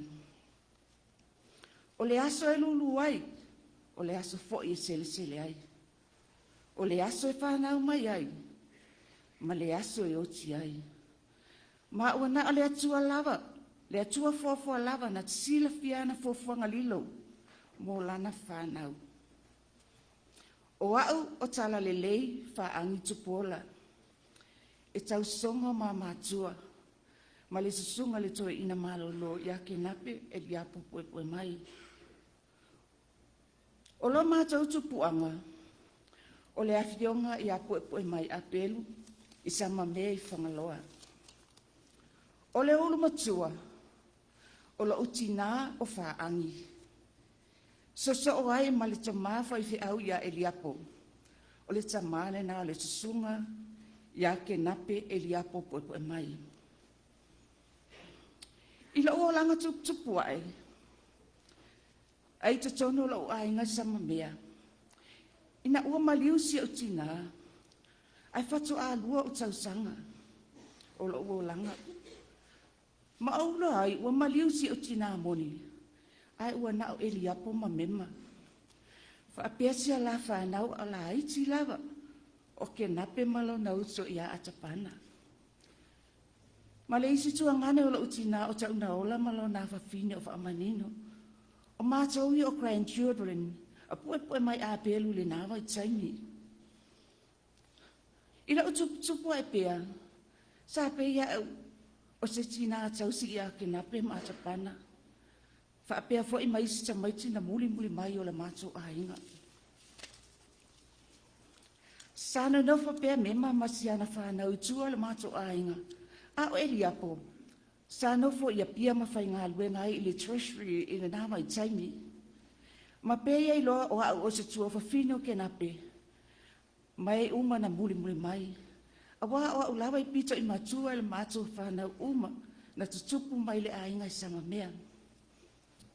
I le mātua mawhitanga ma Kenape. Ma Eliapo oima, ma atapana. E pei lawa o se tina o le awali ia. Awa o pe o nau tau sila fia. So se whawhine lawa po se whawhine no putane se itu lau. Itu tauno se ainga. O la tau lawa ye usu. Itu a whale li tu noa. O ale sau ningo me ai le tae au. O le ngā luenga lawa le a mema. O te mai tau ina pēma na isi fo itina ala mātu ainga. Ia. Wana o mema walai whai ngā luenga ili apo ia pia. O Kenape, e tangi lava ma pipi ia mema, whaalawe lava ia mema. E mana tua pēia o talinga le wala au mema. Whaani, te sa o watu siu tei awe whaatawhau tei lalo tonga niu whaalawe lava teile. La u mena e whai pēa, nan o latu, tu ilo pātua whawhai tei. Wa ala matau whale le ngā tonu le malai, mai e oni ātu osi o matau nuu malunga le sami. If you tell somebody to have a foul tail to hang, you're like my wing on that, or the time what's a lot of what's a my time my Malay or Pana or Pana, or the fire to let a give a more than I never tell me. A little bit better, like Talamalafaya cha, e ti ngale la ititi po wa mai ke na pe la tangi fa pe o ye la ititi ya tanga to so mai li wa se sai wa to au se po ya fa pena e la ngai o pana e fa sa mai la a ke na pe e fia la ye e le tai tangi vale o tangi fa pena e le ngalo ya tsa o ni ti tangi wa pe ya wa le ona o mema o la ngalo ma fa yo le ave fa sa ele o le matou nu e mamau e se le vai ta ele ma le matou ainga o te alu ai le tipito e fafa atapana a le ta isama o Eliapo pa ta ele o mai le matou ainga fai pele na nga luenga mai a la fa o te la ititia a wa e lua tau sanga wa o le kwa njan mo o le wa fitu so fa tau sanga. Am I looking good? I'm still good for my age. Ya okay lua ngai ko kat ko mu ma sa ya e fa pena la vala nga luenga sa fai le tau singa la vala va nga le sa pe o sa fa na ya nei ta mai ti o le ti mia fia ia e mauto le tonga va fai popo tu olo le au nga le wali ia ma tu olo le tonga va e mama o ese le ma tu fa nua ma le ma tu ainga ma tu olo ma tu fai popo o le la tu fa sa mo e ma walunga le fa vai e fia tele o ai mai fa aputu sa i se fulu e fa feti i lunga popo a mato vola e tau fetule e aola popo ai uma e pena ale fa popo le avengalis ai ono popo le avengalis ne fa atira mai le ia o a o le mo o mala popo e ole ele mato ainga o walu atu mato wo atu loa o walu ave popo fa aputu le mato fale ai vai mai e so atu lava to e mai fa e tinga ina o e mai ai atu o vai o popo ma ua fa pena le ma fai na ngalo ya chau le sa mai ti mo la winga e pe o la fa na tau si e le ma fai na ngalo o le matu ai i si o tama e le ma fai na misi le lotu le taia mo le fia taia uma lava sa fa si o tama e fai le lotu wai lo lava tama i te matu ai ngai le fale o le fale le meta una fai o lo le taia alo le solo i luma le fale tele o lo ia isi o tama e fai le lotu o Kenape e ala lo le taia sa val sa o tu lava no fo le po no fo le fa sanga i lo tama e fai le lo ma tama i luma la ma tu ai a tapana e kami anga e o se lo nga vai ma tapana o la fai sa chalo sa vali mai lo la fo le i afu ta oto e le ta oto la fai sa chalo a tama i luma le nei la sa fai ma fa sanga i lo tu le fai e le tai ngalo ya cha nei tama ti mo la winga o Eliapo o sangata ya ngamalu e ola fia a o pana e ya na winga pe se tu lo lava pe tau tala i titi e pe a ina vai tai ya ona o ia matua ya ele fo ya lava la po ya na ina wa o lava o fa sol ai lava o matua po o se fulu o tau sanga ai a fo se fulu ai te iloa o maua loa le o mai le vala awina o latu matua o le o maua le latu nu i fale la tai i fanga sa la fale la tai nga lulu ai o na o loa lea o se taimi na ngata le mama tanga va nature mai le toi maua se ma tanga se yo o lava ina mai ia tunu i fafo e se le leva ma so te le te filo ai le mfai na ngala na ma fa le tau sanga na te nei e po ona tu atu wa o te ile po le tonu le bave au ai sa ta fa pana i oi i ti o so i Alaska i si ana fa na ia wa ma fa ile na bili atu ta pana wa ma wa ile la nu mera mai lo uso le bili atu lo ia ta o te ale tonu le bave au sa o tang wa tu fa mai o pana fa pai fa o ata pana ele toi ma fai ona sa o fio lo i mata ele ia ma se tali lo moni mau la va tapana o le ma fai se tali fa fai ngale atua o te i lava o toi fa lo mo atu le o so te o le va na ta no fo ma ta fia pelo ia ese fai ngale atua ti ngale le vole po o le ma fai na sa o fio ta lo i mata o tata fa o mai Kenape wa ngase Stacey fo itai no toi vidi mai o mai Kenape o lo ngase o le toi fo I lava silele talo fai tio tatsi Kenape ilai mawhai na ngalo o ia tia si mea a whai ngata wa o sa ni lo o te sau ai te wa iei fo ilfa ala velave tutonu ia tia ile nawa yaso na supo e te fa ala velave tutonu ia tia a le o ta watu o tinga ina tele Eliapo a wa o sa ni o te sau sa o toi vili mai a tapana fa amole mole ai longa ama faina o alu atu ai o toi fa te ia fo o mali tala o mawole ava noa o sia Tama le Tama o te ule asa to na ia sa songa fua fa tapana le o la o alu atu le o la le me fai me apana a wa te sau o fai atu ele a mai le si me ta o fele si a mai la vai le atu sa mai mamo e o se le taulanga o leva na o fia lo atu va ai se te e ui la vai ile fai na ta o wala ai a mai la vai le atu le a wala fa fai ngo fia I fio inga na do ta mo fai la bo sau la se o mai se o felo ai is se te o leva na o fia felo ai ai Kenape alu ia la malanga alu fia alu male manuia o le mātou te talo fa manuia le atu e la whainga malanga ia maua sau no fuanga mau e le no fuali I o le atua mātou no fu te talo atu fo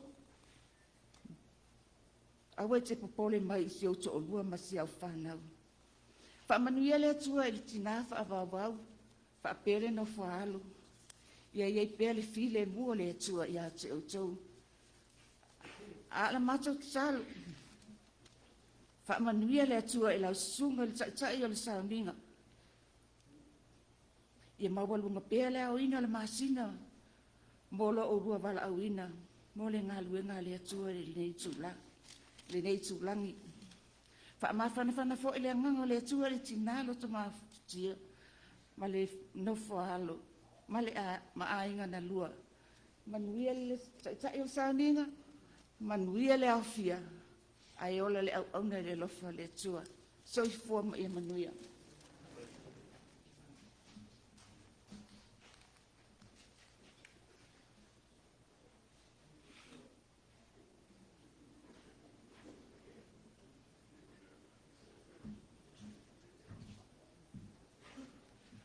Oh, kafefe talofa. Hallelujah. God is good. Is it in ngonga Yesu now all the time? God is good. Amen. Praise the Lord. Yeah. Fato a umaneia na matau fo'i mai California ile malio stoi ina o matangi ese. O le fia fo'i o le naso. Wa tala whanau. O le aso fia. It's a celebration of life. Whapena fo'i le Tama lea. E tu atu la le nei tangata. Ia e lei ale moto o le pape o le na upu a ua utau sila fia le nei tangata. Ia o le whawhine tau tam so. Ioe. O Kenape. E first cousin ma ua. O lona tina o le tua fine o lo Tama. Vaenga la lea. Ia na o mai ai Amerika matou wola I whai nei. Mema masian whanau na tau ai tau nuu I San Francisco I leisia la tua whinero Tama e swa whai a tupulua. O lewa na ngalua e tupulua ma to whinga ia anoa San Francisco. O mai la I o ai foi. O mema malana whanau I California nei. Ai nofo Tama. Oi fo Kenape Frisco. Fa people me wa nofo ai Kenape oi Frisco. Ai le sau I le mele o mai elon tinama ma na uso. Ai le o le va ai ngau fa. O fa. Ioe. O le va ai ngau fa. Mauti no le e Kenape au nei sau fua se ave fa. O ia e nofo ma fa. Ioe le soi fua la na o le mea na mafuai na nofo le Tama 49 le San Francisco. Awa ana sawi LA o le Rams. Yo, e moni le ia. O Kenape, moni ai le saunoanga Timoteo lea, o la Tama lea. Ia, tulo o le whaiwhi au. Ia, o Kenape, e lea o se tangata tau so. He is a man of very few words. E fia, o le soifuaken, e mata ata ia. O nofora, le asa moli mau e whaile nei tangata o Kenape. A wape ona o whailo atu, e le tautala le nei tangata.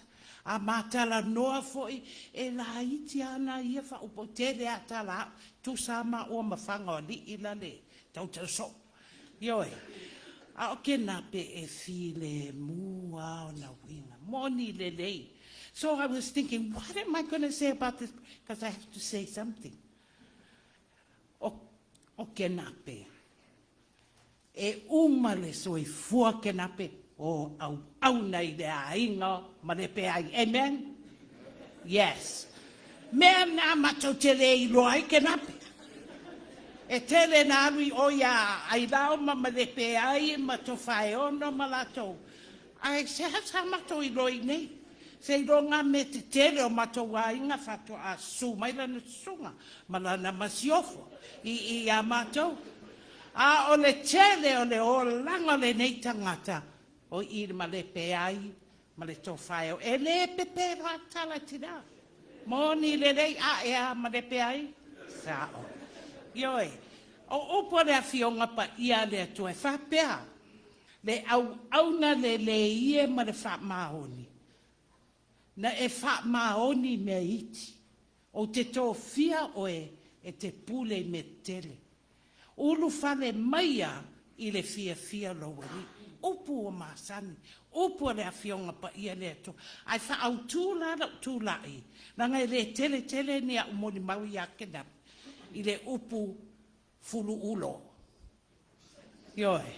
Fulu ulo. Pese a Larry Parker. Ioe. A wha longa le tangata le fulu ulo. Peia na ngia nafi. Fa mea tara le ngoa whai le oha. A ailau. E le oha us fulu ulo. A wai whape na le connotation na sau I le whaingon pese. O le tama loa e afu moa ulu I tono le ainga le whine. E kui kua le omkuka e furu ulo. Whai o ma whea whape nana Kenape. I le ainga ma le pe ai ma to whai o na moni le lei. Na a mata na nofo whai ma o furu ulo a Kenape. Ioe, furu ulo he alo e amo ia pusa pisupo. Asola. Walaki au kou pusa pisupo. O asola o paelo. Ave I Samoa, la umai nei. Ave I whanavlave, la umai nei. A ole mamafa. Ia ola nanga ruenga na. Ioe. Alo e ave matai me fia o iai. No foi tua le omukuka fai le saka. Fai uma mea whapena. Le furu ula lea. Aua o na matua le Tama. Mo meo le soifua tautua. Wa ta I mai e sua le ainga ma le pe ai. Ia te ia. A ea ai lau sa a o le le. Sa. Wa o masani le le mo meo furu ulo. Langa e furu ulo fo se o toro. Rai.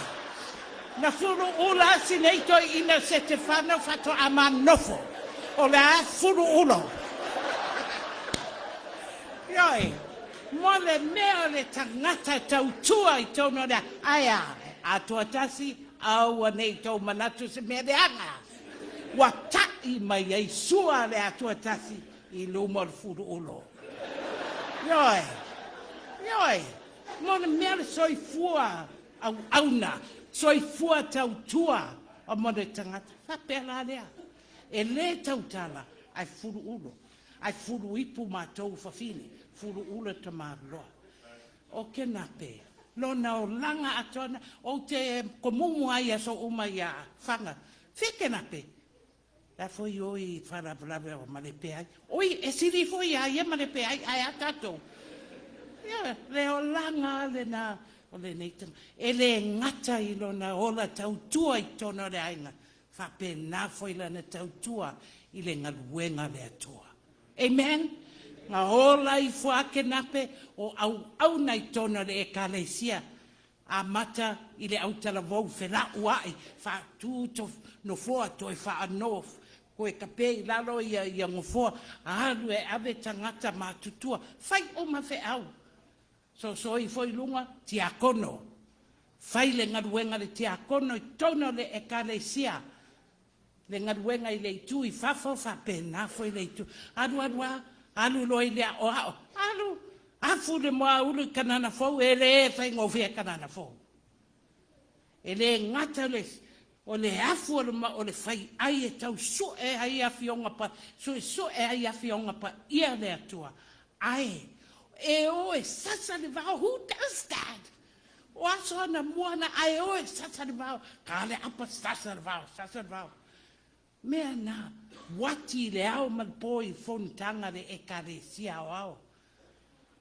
mea la ia na whai ia le ala mea po o le ala lau fo mai fea e silia ia whai fe autoina amen yes e pule whai fe autoina whai fe au le ekalesia o au ai sea tautua.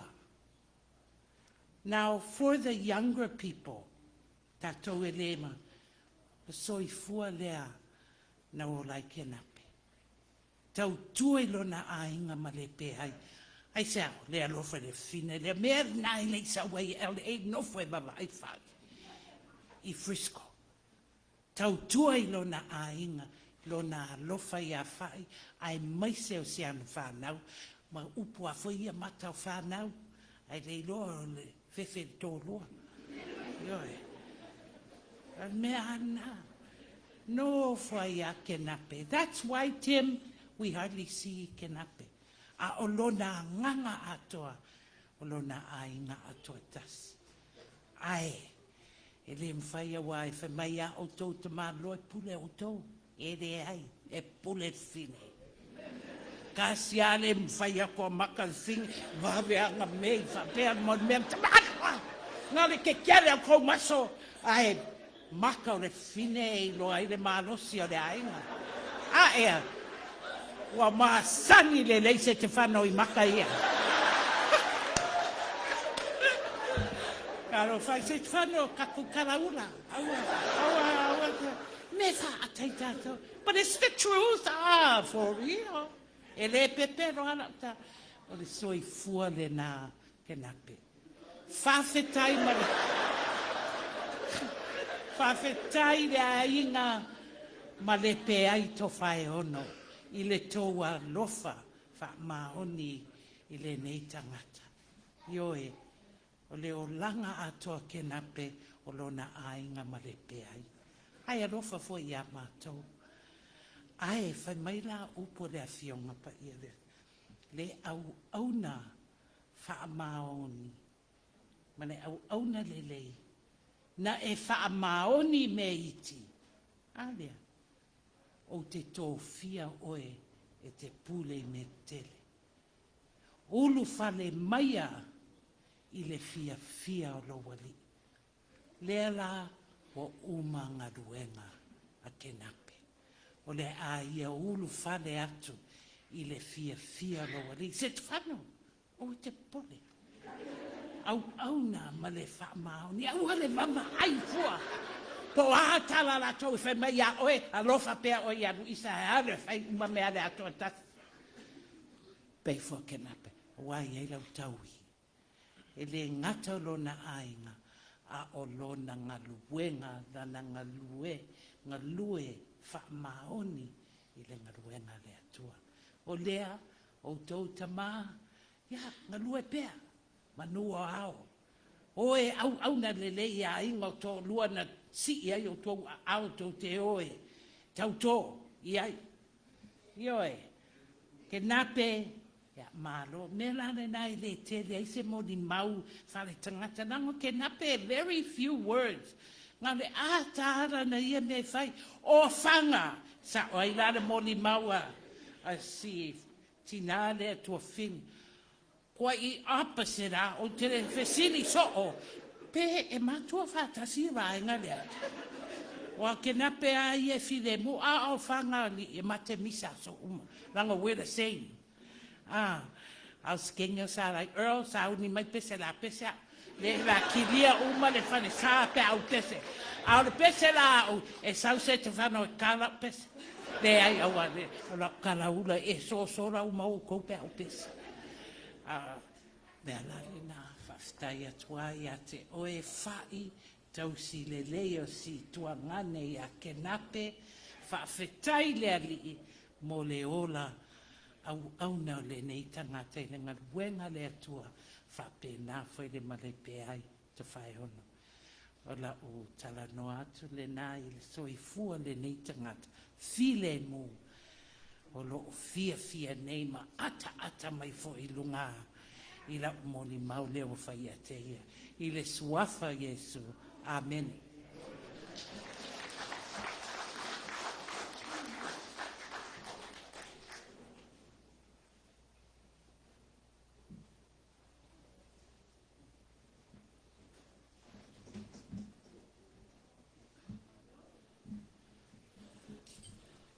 Ia leua o la ata le sfulu 954 o le tātou sauninga e muta I le sutasi.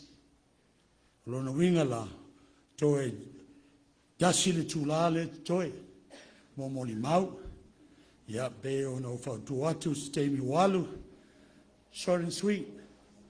Short and sweet. Ia. Sunga ia pausa lewa tūlai mai.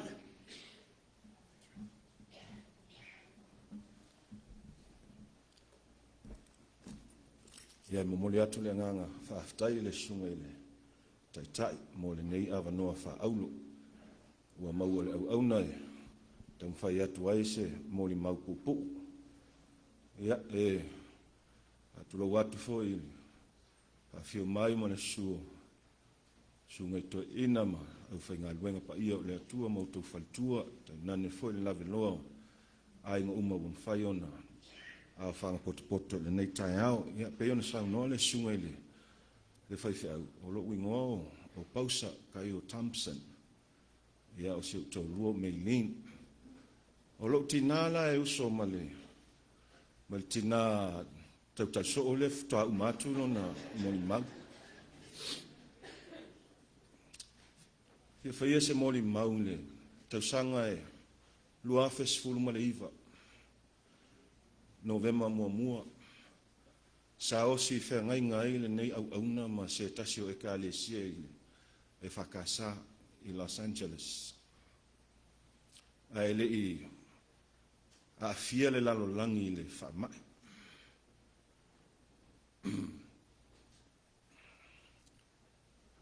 O le moonga ma le whaftai ma le anganga fia. Sam whai na awai le to ten leo o sui o le ainga. Ai pe e sili ona fia le loto maleanga. Ona sa mau le tamale le maltina ya tun faile ava noa. E pati ai le anga le leo le atua samatu ainga. Ia pe no tau se le fia. Mo le mau fo ia le tina ya Luisa. O le matu ainga o fai au. E pe uma wa 4 generations, pe 5 generations. Le o mai il matu au ngā tupulanga ni. O whaiwhi au au nei le atua. Ai, toi fo il tala le moli mau. Ona le taimina sa, o te inoa sa a fia le tino le, ta Toeaina, I ngase. Ai na mawhai lava na awai ma moli mauina le anga le leiro le atua se matou ainga e ala le nei au auna. E sa oi foi moli mau ele I tele foi ni talo le Tama. Pau ala na fautuanga ia I maua. Fa malosi le ngaduinga. E o mai ai le aso le nei e te uloto ma te ufatu ia le fautuanga le Tama. Ai ona ua maua tala ua le toe umi fo ina yaso, wa faitau i aso ma vai yaso le soifuanga o le Tama. Sa iei lava le regret, sa iei lava le mea na toe fo iei tua talu na mātou osi whea ngainga ma mafuta ma le Tama. Ele i maua se avanoa e au te sau ai ma asiasi le Tama. Ia o manatu faa le tangata fo ila ele wa le alofa e tau i le alofa. And then I remember lana faa malo si au. Faa malo no si le ngadwinga. Au te ilo le fia leo le sunga ya Kenape. O lo o tau mwhai mwha malo no si pe i ngadwinga. E le ta ua ya te ia le. Ia isi mea. Ana ta ua tele le tamalea ia le. Il ngadwinga o le atua. Me la lea e. E no whai atu. E le umi se moli mau. Haftai Kenape. Haftai au auna i le atua. Haftai fo i au auna i le ainga. Ia ewi lava ona. Whai singa o ona o le moli mau o le tina i alu isa i lau tautua i le ainga ma le peai ma to whai ono. A ele iloa i luisa. O le ino Kenape ia te ia wala leo le saua i matou ainga.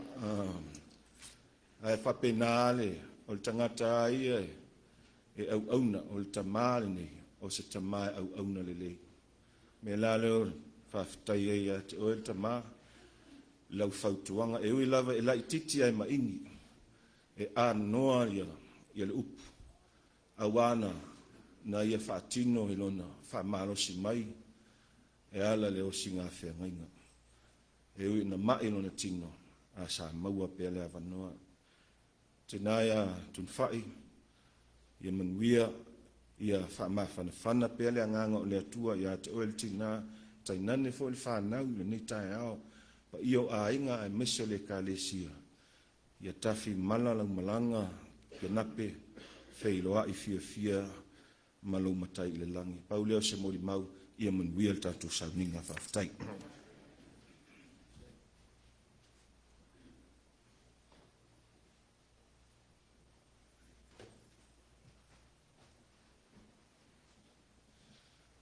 Ia, e pia ia kapul vakele il malul. Il saunginga, ngai kula. Ia, ua umaka pui fo ia.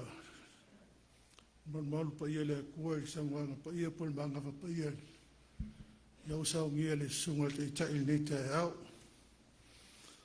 Ia, ele umis mol mau ni te umi al tatou. E se i, na te pia sanganga, o la inga nei o, puno mai mātou ia, mal pia i Samuelu, mal tina o leua, leise awa, mal pia i, mai le afia ngai potasi, Samoa. Nei a inga e le ngana leo le whai awa, o le whai awa e ngata la vai le, il to lua o le tangata ia, mnona ia awa, a e whangai le mātou a inga leo pulu le mau paolo. Wow! O e whai mai tono a inga o paolo ai, so malu a papa. E amata mai te matua i am sunu, i whai me so o te whai ono, i am lātou ma whale lei whatu whaalau, i a moamata wae ma. E mau paolo mai tangata e tono la inga nei nai ma whanai ma whatanga. E le ngana fo i lai a mātua e le tūlanga. Ia ai nā se natu whātaitai.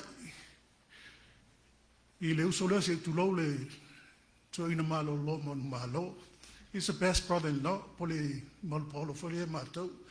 O tangata e le ngau ia e malu voile le. Very humble person. O le whaftai e mātou whi mautanga whaika le sia o se Tama e le teli. E toa maali e lava ia. Po le vevesi fio le ka le sia po le mato a inga fo e tautala mai lava pesa uno mai fo i le anganga. Wa fatu mulia i le anganga o le atua. E le nati se filfilinga. E toa fi maali e fo i ale Tama. Ia, a mai se pati tātou, le la tui whai tu San Francisco, ia.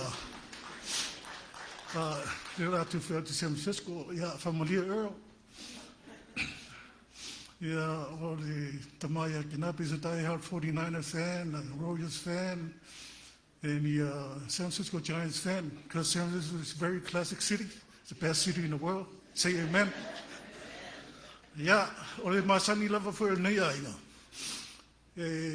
We honor somebody that passed away with the video of my kua. Yeah, say fa lo loa kuya.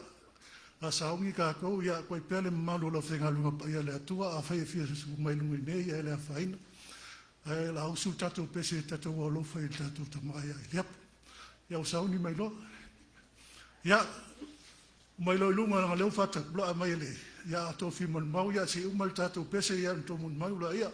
Ai su mai lunga le malua. Malo tu mau, tu le ngai, tu mue au, whanga i tua.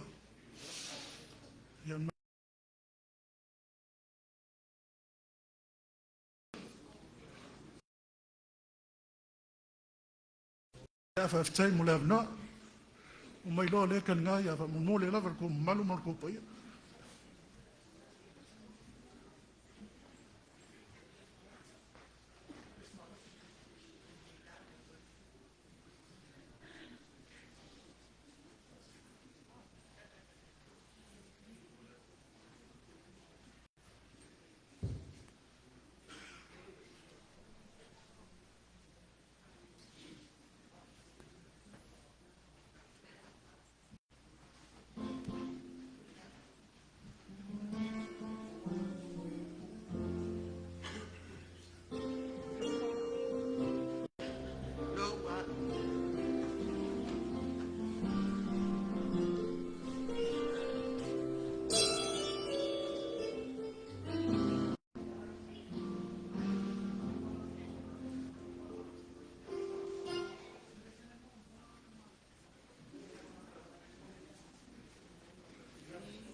Whaftai atu tele, i toina mai, pa i o le ainga, o le pesi, o la whao au pēo o tātou muli mau.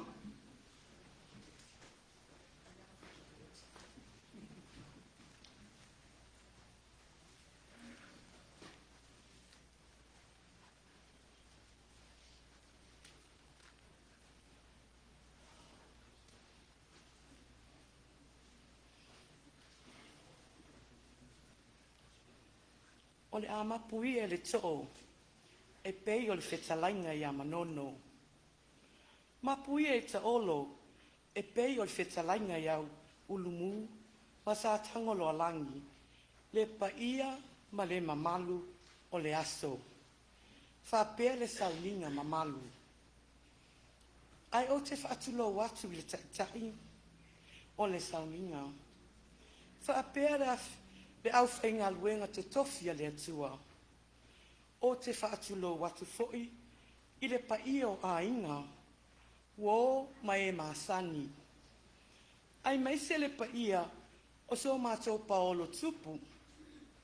Tainane le paia, ma le mamalu, o e u mawhai o na awhiwhi o mai. A wale sauninga, o le tuu malo, o le susunga i le Toeaina Malolo, Malolo, Kenape Eliapo. Ai o te whaatulo watu, malo uwhaalo alo tele, a wase moni mau, e tusa ma le mama futanga, pasi o tuangane, pele le anganga. O le susunga i le Toeaina Kenape, o siona tina, o Sarawai, atu tasi Eliapo. O Lotina, o mautu mua, atu tasi peau, e uso lo matutua ia. O Kenape, e lata mai lava, le mama futanga, ma le tuangane. I le tausanga e lua se fulu valu. O o atuai o ia i kanana, i lona tofi Toeaina. Safa peo na walau atuai o ia, i le tofa i atua tasi. E aveno no o te tonu, le fono au Toeaina. Talo fai, i le tuangane. O lona o langa ato o le aingo fai. A wo o lona timi aluai, i lona tofi Toeaina. Ai apa mai lona aingo atu tasi. Nape, whawhetai nape. O e manatua lo aina. O na inana mata mai le mamafutanga ma Kenape. Awa o te lai titi. Le whape nai lava ana matu whesotai ma Kenape. Le tau sangai, le na mawai atu nei le lua afe lua sfutasi.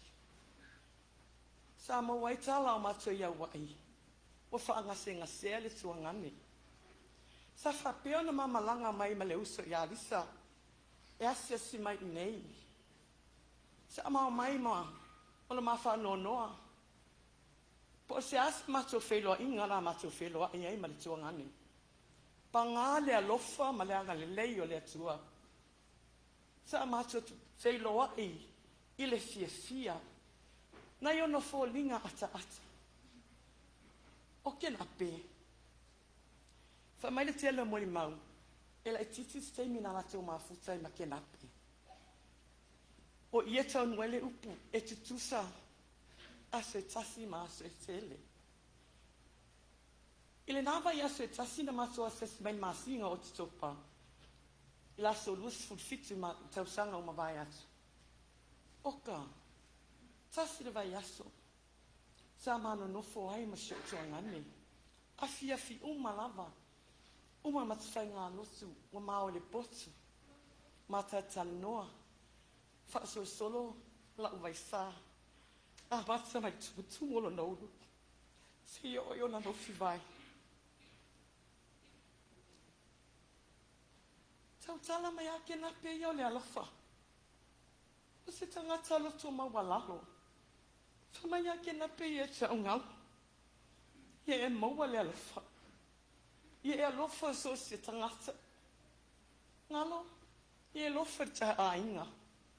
Ia e alofa mai ava ia tua tasi. O maa talanga ma si utua ngane whai.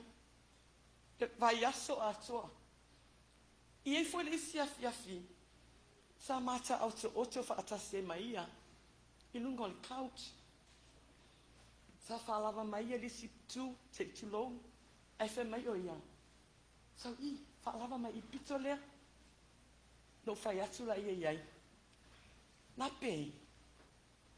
Olo olanga atoa. Olo close ia lo tona ni o atua tasi. Le lei pehau. E matiri tau to oto whaatase molo tua ngane. A leo e whai mai o te sauta te tau to oto. Whai mai tāna nā pei ati au. Matiri tau to oto whai maa ui ma sa rai. Ia awala wha pene le au maua angalo. Na mātai tā noa na isi o mātou a inga i sa mua i ato tasi. Tala noa maina ia i le tau tua lo tina. Mo lo Tama. Le a ingo sa ato tasi whangasa. E wha mai a i angalo. E le ma whaina ngalo lo Tama ma lo tina. Na e ai lo tatu a inga sa ato tasi. Ono whai atu le ia nape. Se walewa na aso. E wha mai sian tala i te ngalo. Ia e maua. Le loso lo tina. Loso alofa. E le whailongo no ngangano na alofa. Ia maa fola lo alofa. A wai wha penale alofa o le li. O le li e tumu le alofa. E muti vale le alofa o le li. Ngalo. A e wha maoni lumo le li. E wha pena foi na wha maoni le alofa o le li. Ate oi. O maa tala ia malo tuangane. E wha iaso ia. A le afiafi la lena mata o whaasasi ai. Sa au whesilingia o ia. Ali na pe. Se whamea sau tala ia te ang. E a alo whale tua whai. O se tinale le ea. Ai ata. Se ana ata fo ia nale. O whai atu na pe. Se walati a le finge whanga tua o no fo ia oe. Ai ata na pe. Whamaistana na pe ia te ang. Ngalo, auan e whaamotuan maftanga. Po lare si ngalo le tua ia tia. Ia e alofa ia whai, malau whanau. Ia e alofa ia whai. Talo whai siok tō lua. Pe a tau i le alo na alofa. Malonga ngale lei. Ma lewa na tausia o e whai. Ioeli ngalo. O le lei o whai. Se walati tama whangasaa. O whai atu, se nape, mo tātau walea leo tamo whalwhan Samoa. Ai ata, mai ngalo, i e alofa i a whai man whanau. O lea lafa o maso o mai. Tinana mana au mai lo uso lise, e mate mo moe whatasi Samoa. Ho lo tuangane i ato tasi, ho uman saunian maso tau. E le mawhai lava o no waru ese, ai sea, o le upo le anapi ne whama ia te au. Ngalo, ia e lofa ia whai. Whai, whaafetai lo walofa. Whaafetai lo walofa whamaoni ia anapi. Le whanau, whaafetai. E wa aia fo lingo tau tamai i tau winga, tau sa fia, anga malu maloto mawalalo. Talo whaina i o te. I'm not going to be far away from you guys. I won't. It's only a call away when you guys need me. I'll be here. Nape, ole alofa ele uma. Ai amu ia oi.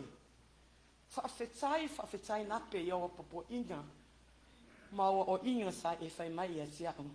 Ole a whape na fui no o tau muli ai, mausista i ai.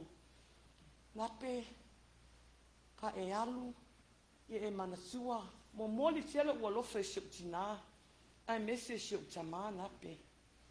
Na tō whātou tasi whamaria oe, e tuangane. Sa o mawhawhau lawa e tatou mai, usu le vi o le Samoa. Ai e loa. E uia na manu malo, le tenia whangaitua. A le loto a Kenape o le whialo whani Samoa.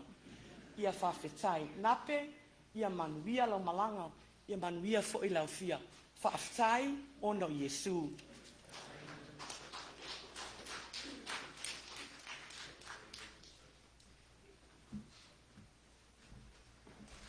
Good morning, everyone. Giving all glory to God.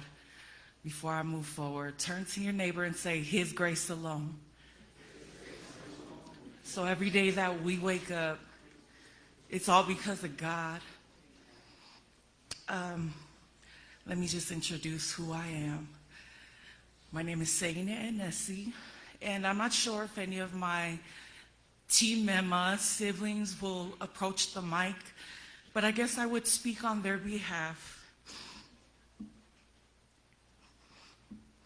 Vince, Atutasi, Cassandra, Nathaniel Atutasi, Desiree, Lohina, then me. So I guess I'm fifth in line. I'm the fifth eldest grandchild of our grandfather Eliapo Puipwemai and Mema Atutasi Eliapo. Our Uncle Kenape reminds me so much of our grandmother. We didn't grow up knowing our grandfather, as he had passed when our mother was just born. But through Uncle Nape, he showed such humility, a very humble heart, a man of few words, loving, gentle, caring, kind in his ways. There are a few things I wanted to touch on and that I didn't want to forget. I thank the Malepeai and Toeaina family for loving our uncle. Frisco raised our uncle. That's no doubt. San Francisco is where Uncle built his life. I'm not going to throw any LA jokes like my dad usually does. I'm Pastor Earl and Sister Sarai's daughter, but I like to say he was a low-key Dodger fan. Yeah. Bring on the booth. I'm not going to say much, but Auntie Fa'i, you and Uncle Nape, when I think of you guys are steadfast in prayer. Every visit to Frisco and every visit they would have in LA, they would never miss prayer time. And anyone who stays steadfast and fervent in prayer, the Lord blesses that righteous person. And as you see Auntie Fa'i standing here, she's so strong, and that's because the center of her faith is Christ, right? Uncle, thank you for loving your nieces and nephews. And although it was rare that their time in LA, trips to LA was far and few in between, Uncle never showed any favorite. Hold on. Okay, I never take jabs like this on the mic. So earlier this year, my father lost his eldest twin brother, my Uncle Ernie Enesi. 2022 must be something because my mother just lost her eldest brother. But God is good. God is good because they're in the presence of the Lord. But I'd like to say on the mic, because all the nieces at my Uncle Ernie's, they had their opportunities to say this. I know on the Atuatasi side, I'm his favorite niece.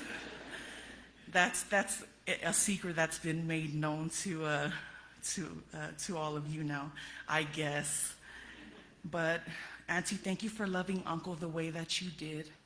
Cassandra, Lohina, Tautai, Nape Ray, Ailau, thank you for taking care of your dad the way that you did. God bless you, strengthen you, and give you everything that your heart desires according to his will.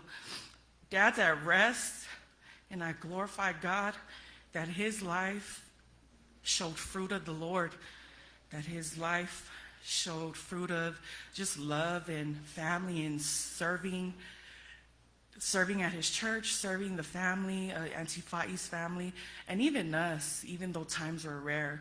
But I'm going to go down the line because I didn't finish. We're a small family. We're a family of 15 grandchildren. Vincent, Nathan, Cassie, Lohi, Seine, me, Chanel, Sean, Kenape Eliapo, Chanel, Sean, Teresa, Togitoto, Theo, Vitu, Wesson, Lene, and baby Mema. And then I would be remiss if I didn't bring up mention my Uncle Christopher McKenna, who came into our Toeaina Eliapo family in 1989.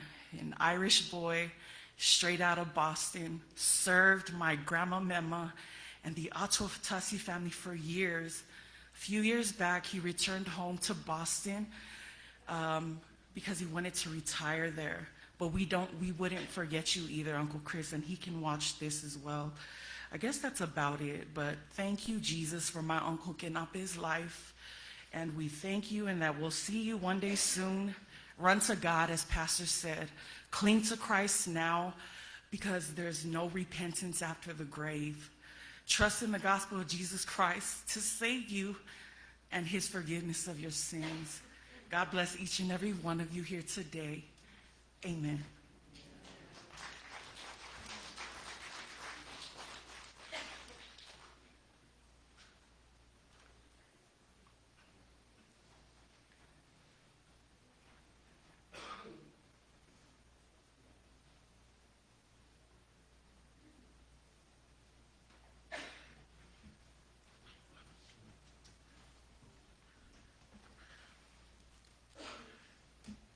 Momono fa fela yatu la sunga le TAITAI. Pero malo sauninga le sumala fumayo to sunga Toeaina malu fo yo la fanga lenga tofia le tua. Ye fa pe tupu mai eolo tato wotinu umfan tato ye fa tasi tono nei mal tato te mori mawina le soifua. Ye po le aso fia fo o le uso nei po le Toeaina ya Kenape. Na wo to fa fonga le telo mo mau. Telo mo mau ya ne mo mau atu. O le soifua Kenape na wo o mai America. A shauta mai mo mau. O le soifua Kenape a mato tupua e fansa. Wa o nei yo tunu tupuola. O le tina o le utama o talila. O le uso o le tama o le uso o le tina o le tina o Kenape. Ia, o mātou na tupu I whaiwhansa. Le whaipau o isi mo le mausa o tō whaafonga ia, e te tusa uma, ia winga o le nei uso po le whionga fo le Toeaina. O Kenape e whai isle o na uso la itichi te mo lewa maliu o mātou ia sa tupua o maika. Ia ma le uso ia so fala. O mātou lai no fo I whangatele. Al vaanga le pe o no tō whaafonga ia e no fo whangalea.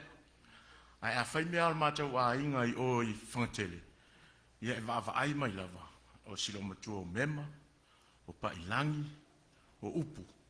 O lātou uma lava le e whai atu umai o I whangatele. Ile me whai e mea al mātou a inga I whangatele. O le nei la Tama, se I tu lou lava o le Toeaina. E le TAITAI la ngona sona leo. O lo nei ia le winga.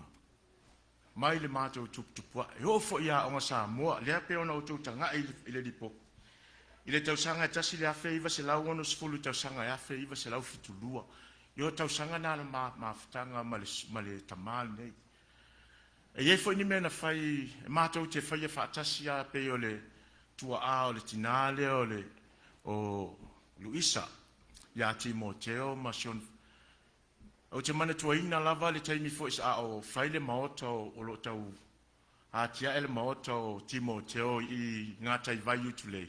Ia o mātou nei. Na mātou o e lau le asuemu. Ma le ongonge e whai ai ia.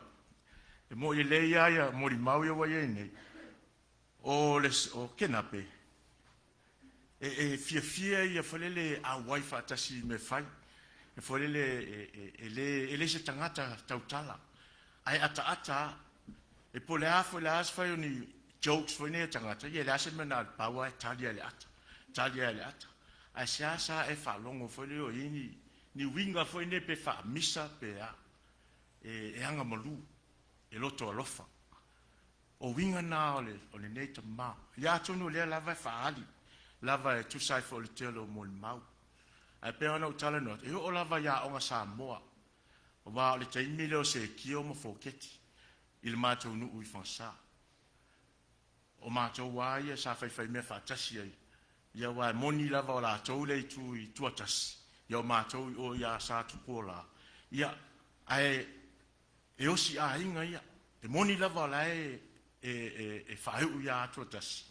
ai a fai me a inga sa tu pola e vai mai lava la sa vali atu mema pa ilangi ia male Tama ia upu la tou ai le e moni le al mo mau e faltua ia sa rai wa matou wola i foi sa rai o i fantele ile anti le matou wola o tele o di tele al taimi o ina lava fa mautu ia sa rai o maika ia fa pena fo ia atapana e me ha matou tupu anai e mo ile ia pe a ma fa tu ia atapana ia pe o le black sheep le ala inga le yo la wa tu tasi ia ala se Tamai o Kenape mai fo ia masarai le ayo e se fo la tu la o winga e pe o winga fa tasi ia ma se o so la titi la na o maika ia le fote o te le ropo i nei stamo so fala pe ia o matou ia sa ola fa tasi fai fa te vole matou tu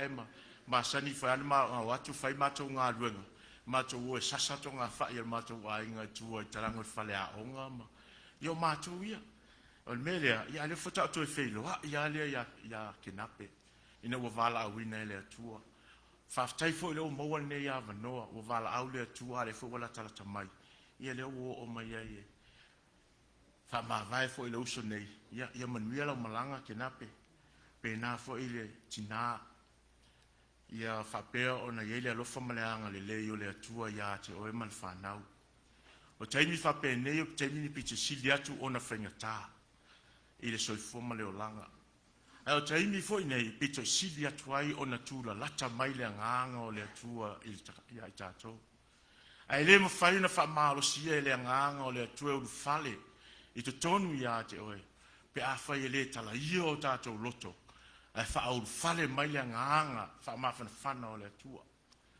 e moni ia upo le fionga le tua amu ia e fa no noa a wa fa ma fa ina ila to alia o ma fu anga le o tu mo ile nei falsa ai sia e o mai tu le vai ma lu puenga ia te o ele tina fa pel fa nau ia ma inga ona o le pele mama ile maftanga le wa ave ese le tua ia tau ina ia pule lo fa le tua se ava noa mata ngo fie ia mole Tama nei i lona ile me o ia saunia ia walo na alo atu i yona to e sauninga matulanga uma le ai le nei ia ile lo fa mleanga le yo le tua fo fuanga fa tonga i lona alo atu i lunga i fresco i fa pe ona pui la vea i le tua i me uma le awia yala lunga le ea la wel ele ia fa tonu mal manuia ia yona to e fo fuanga ia fa tai manu tele la volta to sauninga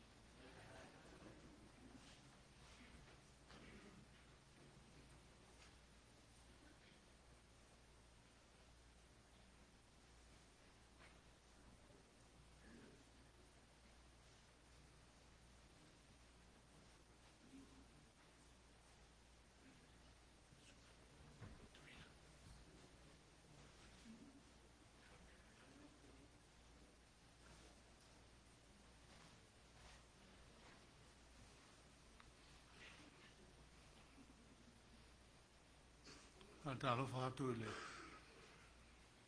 ai on tapo inga na sunga TAITAI half time mo le no e me se le afia o Whai ana poto mai, tātou mori mau wātasi. Ia la matanga o sauninga o lana onga. Alo muni mai. Ia isi sauninga se i o lava ina malanga atu. Ina mea o wha moe i langa mawai. Sa whina wana o loto. Pe o te tūlai e. Whaisa o mori mau pe le ai. Na manu maloa ia te aule manatue. E le ai. Lo ia ia. I suri o le. Nei ainga o le ainga. Sa tu pola. Ai la tau masui o le. Lo mātou ainga. E ainga atina o le. Tulou le. Sunga ele. Toeaina Malolo pensione.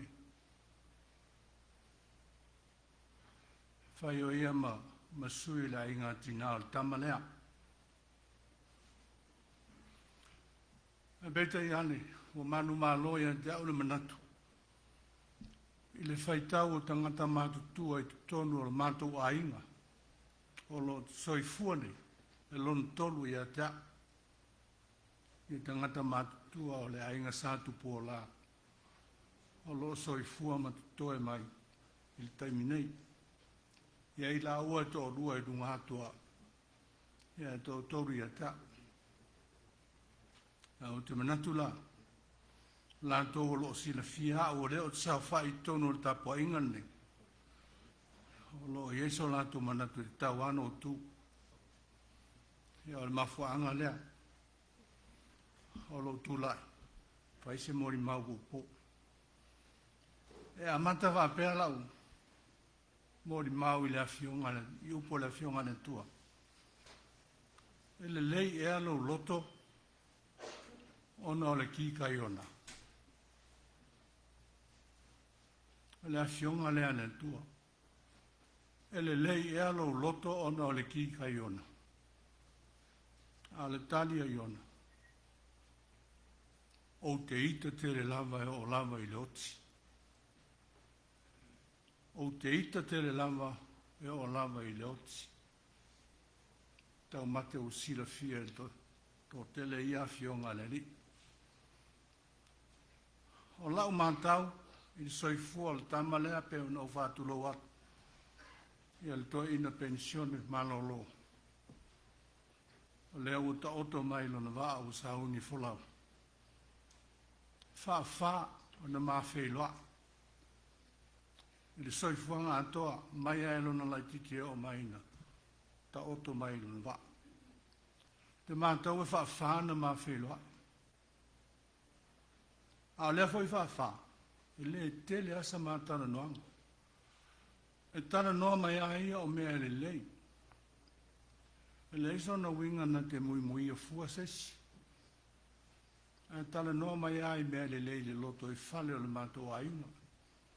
Ia atoa fo i mele ngā rua ngā le tua. Memo mua. Ina ua fo i atu. Mātou no nofo i le. Alo mātou a inga i whangatele pe on taua. O le pito nuu lea o le. A inga o le tina o lon tina.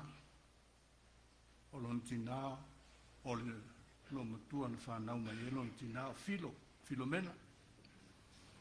Ana mai mema le ana le Tama lea. Wai tu sa se fulu tau sanga e mahai maua. O te matua ai a te ia. A whai lau a maliu ia e le fitu se fulu lua. Ia le whai tau neilo o waru se fulu lua ile. Le ason fua. A se fulu tasi o iulai. Se fulu la tau sanga ma te vai. Ia te mona la iti le in tala noanga le lei. E matala ni mawhau. Ia winga wa tamaiti. Mawhailo inga e lua. O leo atu le usu ngā whono. O loto fo iau i tuila. Fo iau atu lau le usu ngā whono mātou whailoa. E la mātou a inga e whangatele. O lana tala mai e ta. A o pensionge me malolo mai ngalanga. Fia sau ie. Fauso o fale i tatu whanua. Tatu ai. Watu lelei. Lelei. O se mea lelei tele. Pea whai tala. Whianga iei ma soifuanga ma leolanga. En talofa. O le tau lau wha moe moe. O ese le mea lea ua. Le anta o toai. O lona tolu o mawhi loinga. O le fono tele lea le kare sisa whai California. Mana lotu ia e sela i California, i fia fo i Arizona. Mawhi loa e na, e le tele a fo i ta, pe ono whai atu, e le tele ani temi matitala noai, alantara no mai ta. E nau wano noto sia wala me whai anto e tu whata si ai maa lua ma kanan fau. O whai atu loa ia. A tonu e eisa ua manoa. E te fotua ia e di sa whai inga to ina. Wa e nae a mata fufoa mai ai. O au leo o wha se e tua. O le toi to ina. O le te mina ua. O aru ese mal tofi to ina. O no mea foi sa tupu ai le loto i whale o. O le matou a pulenga ma mitanga luenga i Amerika. Na mafu ai. O no o wha se e tua. Ia o no ua le la wā foi tau angi. I ti ngā o le nā taimi. Sa wha inga to ina le matou foi. Ngā mitanga luenga o a ngā ia i por. E a tonu e sau taimi. Wha leo ai le manatu nā. A talo si e nisi e mwhai anto rua maoe. Ia mo se awa noa mwhai anto whata si ai kori si e lua. Ia talo wha. Ia leo o malanga. O malolo mai ngā luenga se i o aina malanga. Ia leo mwhai a. Te le loa po fese vai tau. Ia malona wha. Ia te mina ma malolo mai ai. Ma o e nunga i San Francisco. Ma tau asa. Ngā lulu e ila o e San Francisco. Fia tele ia, Kenape whaalongo. I tanga o le vao whangsa. Fia tele. Ia o whamatala fo ia. Ia antonu e sila fia o tau ia, le soi fua le Tama lea. E fia whaalongo i mea o lona nuu. A mesi o mea mi mita ai le loto. O wanga noi e whana ma wheloa ia. A lela o mātou e wheloa i nei, e o malanga.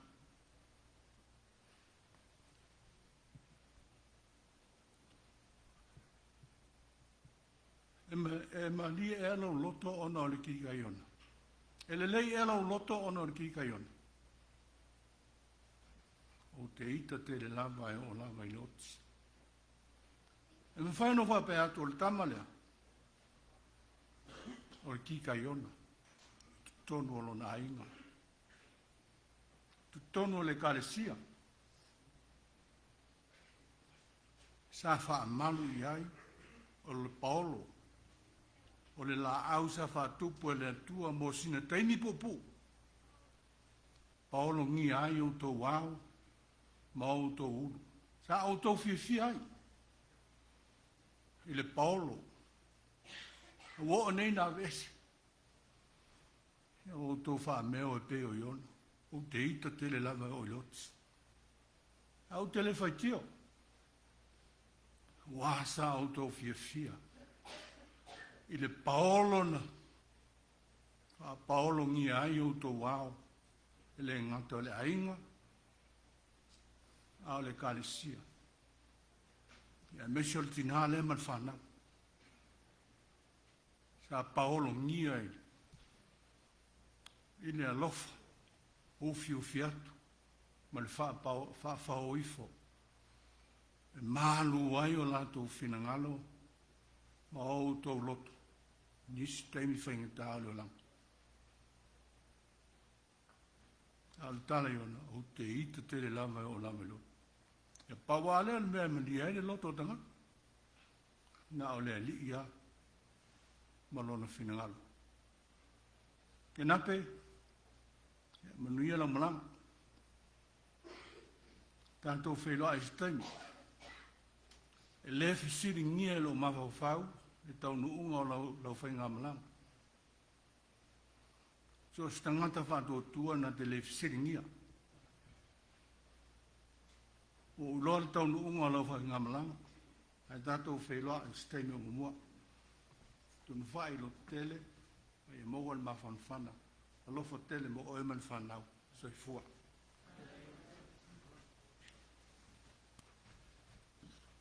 Tu la ia foi mal fai tet il malu ole el mafta nei su el sunga le Toeaina ia ole au fai nga wenga ia me se foi el sunga le TAITAI e 2 minuti ia sauna Si ono le fasile silanga lea mai le i kalesia nei Etena fou.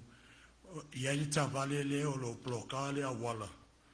O le laisengi o le 8 UOL 507 o le van o lo iai le handicap sticker I pito luma o le tavale lea e need on a move le tavale o le bloka le awala 8 UOL 507 ia o le moli mau le sunga le Toeaina ia sa lesa o le moli mau moli lea e tala whengai ma le tatou teimi pei o na whatapula ina.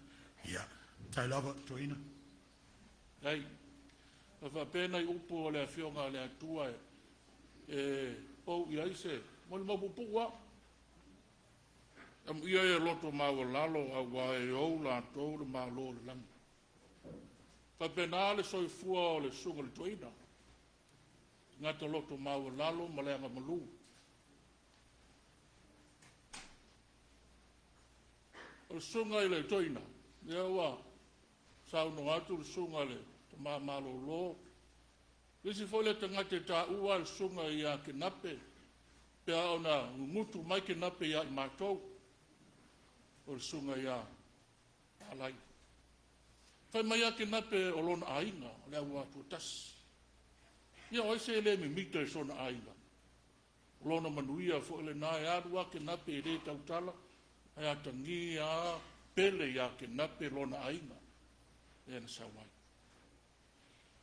fa pelo upo ale sunga le fai au fangsa no wavala winga le sunga le Toeaina e sunga tu e launga I lona no fa pelo upo le fai au tele au teimi o te vai ai e feo I mai al sunga ia Kenape msales ma tili ai to fa pelo vale o se fanga itua ale fa toa o manino nei le o fangsa mau ia al sunga ia Kenape ia robo monia o me mita ia Kenape lona ainga mo lona nu eu ia na soifua mga lua le au nai San Francisco ai le ave se ia Kenape lona ainga ana foi na upu mana tala e fai ia I mātou o sina mea o te manatu anga e to telo tātou e le lava I San Francisco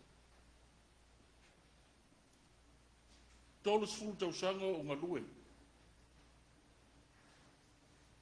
lua se fulu ma le lima lua se fulu ma le onu tausanga o Kenape tono o matupulenga ma ngā lue fatas umi al ma mafutanga ma sunga le Toeaina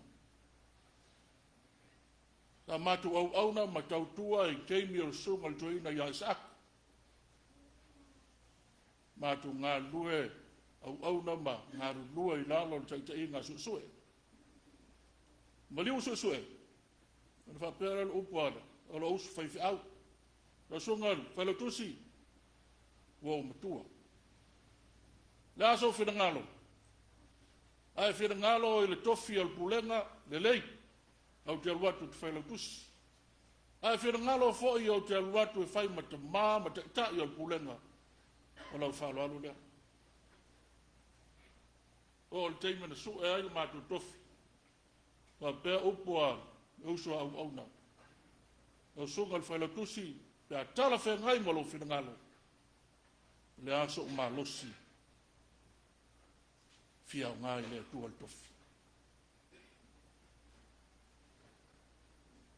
Ia, sau si teimi tātou soa lau pule. E na mua le upu lea Kenape. Na uma noa le opu mulimuli ia le whailau tusi. O whai atu roa le sunga ia Kenape Eliapo. So mai tofi. So mai tofi. O le ase maa losi o ia atu oe. Ave uma mo le ri. O le vana au na matau tua te maa loa i lo aina. O vai fo i le auso i tono al pulenga. E le ngalo le au na le tangata i tau wai whamaria. Lo mato nofo i tono al pulenga, au nofo mai lunga lau mai saako ma susue. Ngā lue ngā te nape o tuka lalo. Ka malo si au. Na manuia le nofo o Toeaina i lunga mal whailau tusi. Ngā lue ngā na whai le au na lea. Lea ua ole mai. Lea se maa losi o ia te au. Ave ie mo lea tua. Ele itali tuali maina. O sunga le Toeaina. Ele ngalo lau au nanga i pulenga. Ia ele ngalo lau au nanga i pulenga. O lau tuka lalo o lau malos. Na maro losi ai ta tongu e na nofo i lalo. Ua ale manuia i pulenga. Ia o se whamanatu le nā ainga. E se ala mōri maua Kenape. Loto maua lalo anga malu.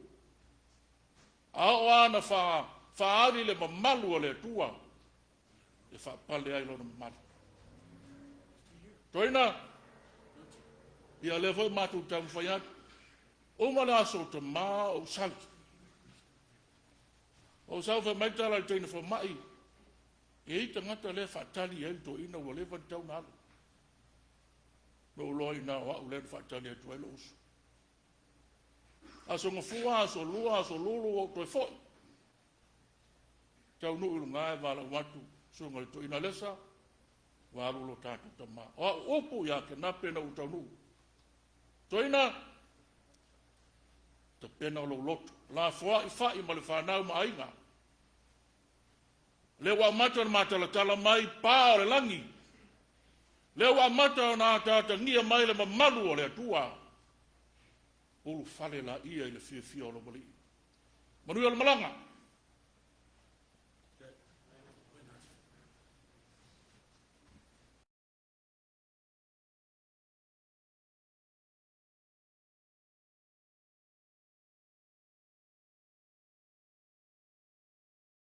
My name is Asinati Tupua Sangatu. The reason why I'm up here is not to let you guys know who I am, but let you know how the greatness of God. I'm the Whailaukusi for the Toeaina family. I've been doing this for years now, and I've learned so much. But I just wanted to share that my experience with. We heard that Uncle Kenape passed, how our family pulled together. And I just want to share how God's greatness, how we always pull together. You know, I'm not only talking about a Toeaina family, but any Samoan family. Anytime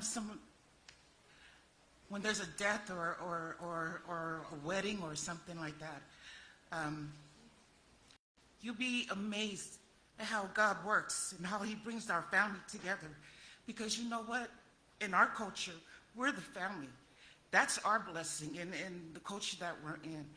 And I just want to share that experience because I was in awe of the way my Toeaina family just came.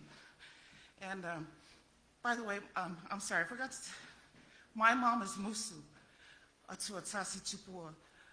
Her dad is Taulau. Taulau is the oldest out of Vavao and Philo's kids. But I would be remiss if I didn't come up here, being the Whailaukusi for the Akokasis, and share that experience and how God has worked in our family and bringing us all together. We're the next generation. I am the oldest out of Kenape's kids, Fana's, Pastor Earl, and Teisa, their kids, that generation, I am the oldest. I'm 60 years old this year, and you know what? Like I said it, you know, my birth. My parents didn't make it to 59. My brother, Kaulau, didn't make it to, longevity. Longevity was not but we were blessed with Uncle Kenape. My memories of him, my fond memories of Uncle, is with Uncle Moy, Uncle Akiu, Bye-Bye, Whanau, all of them, and those are my fond memories of the younger days as I was growing up in Harbor City. And Tifai is always the one that, she was the voice for Uncle Kenape. That's the way I look at it. She always welcomed us. She don't see us for many years or whatnot. She always welcomed us with open arms, loved us, her nieces and nephews and everything. Thank you, Auntie Fa'i. Thank you.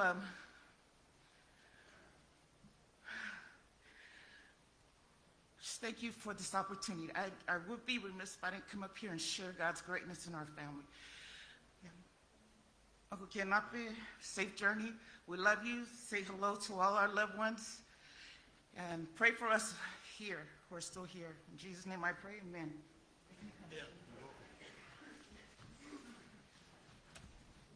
Ia, o tala whengai le tātou taimi. Lea o tāle sfulu lima. To lima minute, ia tā ele taimi na whātūlanga ina, whai ule tātou loto le ainga. Ai mua lava na moli atu tele le anganga whawhitai. I moli mauma le nei tae au. A mata I tu whawhinea a le tamafa malolo. Sunga foi le toeina I a salesa. I a mese o nisi o whanau. Ma inga whawhitai foi. I le ainga sa male pe I. Ono le vi. Pe I ono tau whawhonga ina ma usuina. I le nei tae au. Whawhitai lava. Whawhitai foi ona o tātou utangia le tātou teimi. Ia masalo o le maea o le tātou sauninga ona sasoo mai ai lea ma le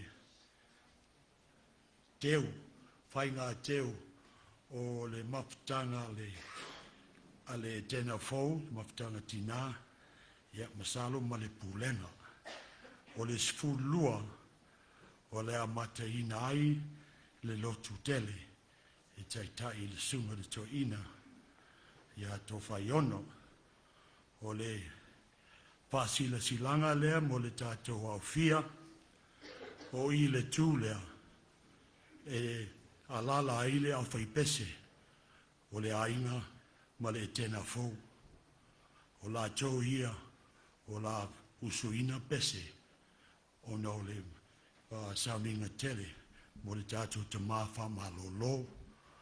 A whai foi o se tasi o la inga tele I pese I aso tolu I o tea. Maua le loto maulalo. Ia, alala mai o le tū lea. A o tātou ia na pese. Ia, o tātou o I. Ia, male awalawa. Ia, whaftai o la whai o le tātou sauninga I le titalo. E le umale mātou fia whawhitai ma viae I lau fio. One le moni o loa lofa mo loa lei. O lau fio lava o le atua o le whama ma whana sili. Ale nei tae au le li e le tau mate o e awai I le nei sauninga.